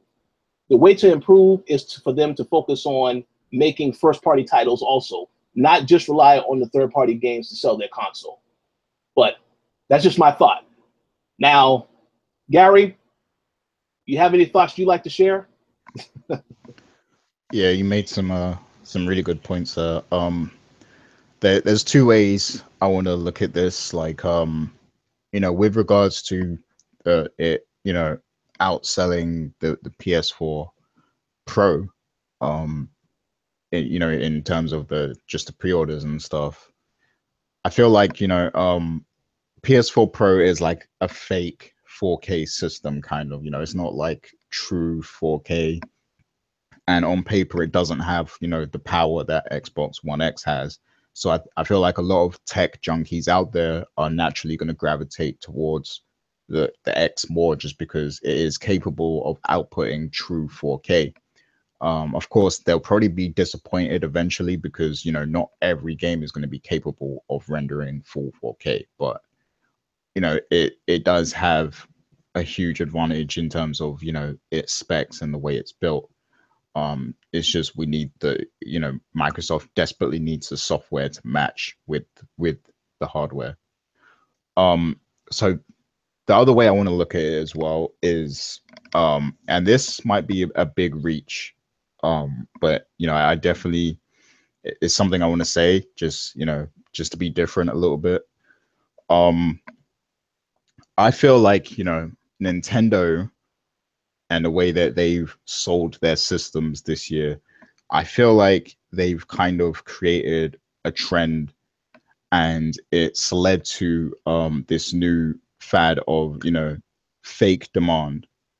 And I feel like it's, you know, carried over to now the Xbox One X. I mean, we've seen it with the Switch, we've seen it with, you know, the SNES Mini, and I feel like when we talk about gadgets overall, you know, they've created this wave where now everybody wants to jump on the next thing, you know, as soon as possible, and they want to, you know, some people are probably ordering multiple systems so that they can take advantage of the demand and sell at a higher price, make a profit. You know, I feel like Nintendo has really kind of spearheaded this movement.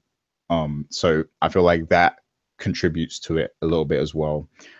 And then also another thing is, this is just the Amazon marketplace, you know, just Amazon. Are there reports of like other marketplaces selling out? Like, is it sold out everywhere else as well? You guys can let me know that, because I've, you know, I haven't kept up with all of that news, and I don't know what happens in the US stores and stuff. Well, I know it's sold out at Best Buy. I don't know about Target, but Best Buy, yeah. Because I was looking at Best Buy to see if any, well, the Project Scorpio, well, both of them are not available, but the Project Scorpio sold out immediately. So I'm not really sure. But again, I did see Microsoft said they're making more consoles. So that's why I question. I don't know how many they had from the very beginning. But yeah, I think it's sold out almost everywhere. I haven't seen one place that it is available yet, but that could change. Okay. Well, yeah. I mean, based on that, I mean, it sounds good. You know, it sounds good for Xbox. I'm not, you know, I'm just not sure all of those are honest orders, like honest pre-orders, in the sense that, you know, every one of those systems is being ordered to be played by whoever's ordering it. You know, I feel like people are, you know, are buying multiple ones so that they can resell and stuff like that. I feel like that is going on a lot at the moment. I agree with that. I don't know. And it's also like, they're not coming out with the numbers that they put out, the numbers of how many Xbox One X's they put up for pre-order, which, I don't know, isn't the fishiest thing in the world, but that still makes me wonder a little bit. You know, oh, is it the Scorpio edition that's been sold out? That's what yeah, the Scorpio J-Do just said in the chat. Yeah, okay. And then no regular version has been sold yet. Okay, interesting. Wait, well, so is the Scorpio edition limited? Is it like a limited edition? Yeah, yeah. Yes. They said it was limited. Yeah. Okay, well, yeah, that makes sense then.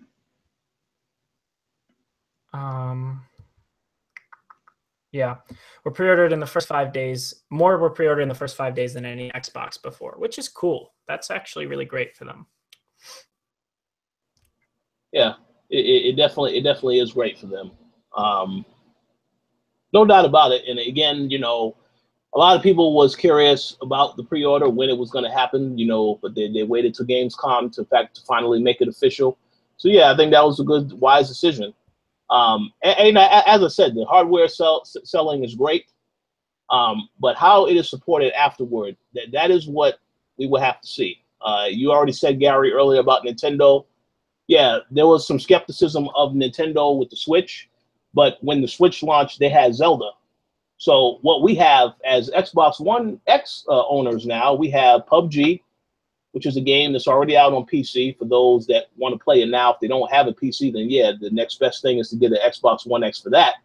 Then you got Super Lucky's Tale, and you know the other games that have already been out. But it's all about the software. I think you know we have to see how it's supported afterwards, because even one of the big surprises that I got was when we went to E3 and I saw the Nintendo Conference. I'm like, they got a lot of games coming out, you know, that I didn't know that were coming out. I knew Mario was coming out, but I didn't know all these other games were coming out. And then the stuff that's in development now, we can make the jokes about, well, Pokemon, we ain't seen no gameplay footage. Metroid, we ain't seen no gameplay footage, but you know that they are working on this stuff. So I would assume, yes, for Microsoft, we know they're working on another Gears, we know they're working on another Halo, but we haven't seen those games yet. And I know Phil has said on multiple occasions that there's a lot of stuff that they weren't going to show early. They did acknowledge that they showed Crackdown 3 too early, and that's why now they had to delay it. So I can respect that decision, but at the same time, you know, now that they've said that, I'm definitely expecting them to show us some stuff in the future, whether it's the next E3 or even before that. I definitely am expecting them to show us more games that are actually coming out, not just the stuff that we already know is coming out, but what they're actually working on also. But we'll see. Dana, did you have any thoughts that you wanted to say about the Xbox One X pre-order sales? I think that this is all a wait and see situation. We have to just wait and see what the real numbers are. It's really interesting. Nobody's releasing them, but we'll know around holiday season what's going on. And if it's really true, good for them. Also, I hope that they work on their availability so that, you know, other people who want the system can get it. Yeah, good point. We'll see what happens. The Project Scorpio, I think, I don't know if they're going to make any more of those. I think once they're done with those, but the other regular Xbox One X, yeah, I mean, I think there'll be plenty to still be on sale this holiday season if I had to make a guess. But again, I'm no expert, but again, I think, yeah, we wanted to reiterate again, I'm glad the console is selling, but yeah, like you've all said, we need to take a wait and see approach to see what the plans are for the console in terms of these other games that have been pushed to 2018, and what else is out there. Because I know we've already said on this show multiple times, while I'm glad that they're working on other games, I don't necessarily think that I necessarily like some of the games they're working on, but I am willing to try them out. You know, Sea of Thieves, I don't really care too much about that game. I'm willing to try it out and see how it is.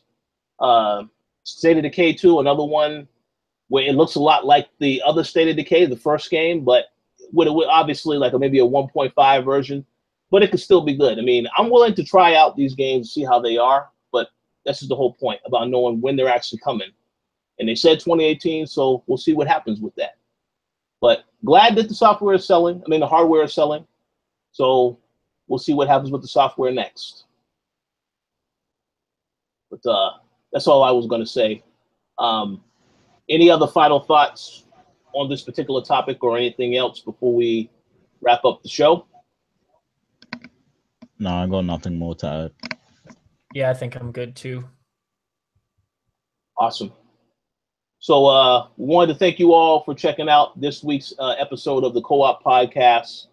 I wanted to give a special, just a special programming note. There will be a co-op next week. I am not quite sure if I'm going to be on that show yet. I may still be on it. I'm not really sure because I'm going to PAX West on Thursday. I'll be there until Sunday. And it's a 3-hour time gap difference in Seattle compared to here. So I'm not really sure if I'm going to make it. Now, there are a lot of games that I am going to see. There are a couple that I can talk about that I do have an appointment to see, such as I will be seeing Biomutant, which is a game I know a lot of people have been talking about. That should be interesting. Also, Planet of the Apes, the game that was recently announced. So I'm going to be seeing a couple of these games, as well as, you know, Assassin's Creed, so on and so forth. But I wanted to basically say, for those of you that either if you're watching live or you're going to be watching later, please do leave a comment either on the site or on YouTube and let me know which information you want to know, which games you want to know information about, so I can try and track down more information on these games while I'm at PAX West. I don't think every developer is going to be there, obviously, because it's a lot smaller show compared to an E3. But I'll definitely let you know if I am able to get more information on certain games, and definitely talk about that next week. Again, I'm not sure if I will be here for co-op. I will definitely try to be here. If I'm not here, I will try and do a show as soon as I get time on Sunday next week. But other than that, definitely thank you all for checking out this week's show. And final shout outs. Max, do you have any final shout outs that you would like to give? Yeah, as always, thanks everyone for participating in the chat. Today was we had a lot of interaction today, which was pretty cool. You know, at the end of the day, though, we're not shitting on anyone for their purchasing decisions or anything like that. People can buy whatever the hell they want, and we have no problems with that. You know, whatever suits you best. We are just talking about what we think, and we try to be as objective as possible. But we're just trying to talk about what we think the industry is heading towards and what these companies are doing and stuff like that. At the end of the day, if you want an Xbox One X, like, go buy one. No problems with that. I think it'd be cool to have one. Don't get me wrong. It's just not something I'm going to spend $500 on and everything like that. But as always, good talking with everyone in the chat. Hope to see you all next week. And Rich, be safe at PAX. Thank you, Max, and thank you to Bury Me as well. Bury Me Hollow. You call him Mark, so I didn't really know what his name was, but yes, thank you, Mark. I will definitely be safe, and I will definitely try to be back for the show next week. If not, there will be some type of show at some point that you'll get from me just talking about my experience there. But yeah, looking forward to it. Dana, you have any shout outs that you would like to give? Shout out to all the listeners out there and people who participated in the chats, and shout out to people who can, you know, was looking forward to the Scorpio. Absolutely. Great time to be a gamer. A lot of great games out there, a lot of great systems to play them on. So absolutely, whatever system you like, this is the great time to have fun playing whatever you want to play. So definitely keep doing that. And Gary, I'm going to give the floor to you now for the shout outs, and of course to all the Patreon supporters as well. Go ahead. Yeah, so of course, big shouts to all of our Patreon supporters, M. Collins, Sean Gority, Stephen Ferron, Mauricio Aguilar, Himdil, Fergus Mills, Lelawin Leslie, Nicholas Alvarez, and Miguel. Big shouts to all you guys. I did actually put up the first edition of Ask TK for the Patreon supporters, so you guys can go and listen to that right now. And everyone else will get to listen to that, you know, sometime next week, maybe on Friday or something like that. So look out for that. That's on the horizon. It's coming out soon. And big shouts to everyone who joined us in the chat today. There was a lot of people interacting and stuff. I like to see that. It's great to see that after, you know, coming off of like a week hiatus as well. You know, it's good to know that, you know, the community's still there and people are still interacting and stuff. So shouts to all you guys in the chat. Big shouts to, you know, the Koalition staff, you know, everyone on the team, Throwdown guys and everything like that. Shouts to Coins to Continue as well for having Max on this week. Charles, you need to hit me up, man. I want to be on that show too at some point. So you need to hit me up if you're listening to this. And also shouts to Floyd Money Mayweather for that victory last night. You know, he's now 50-0. Had to give him a shout out as well.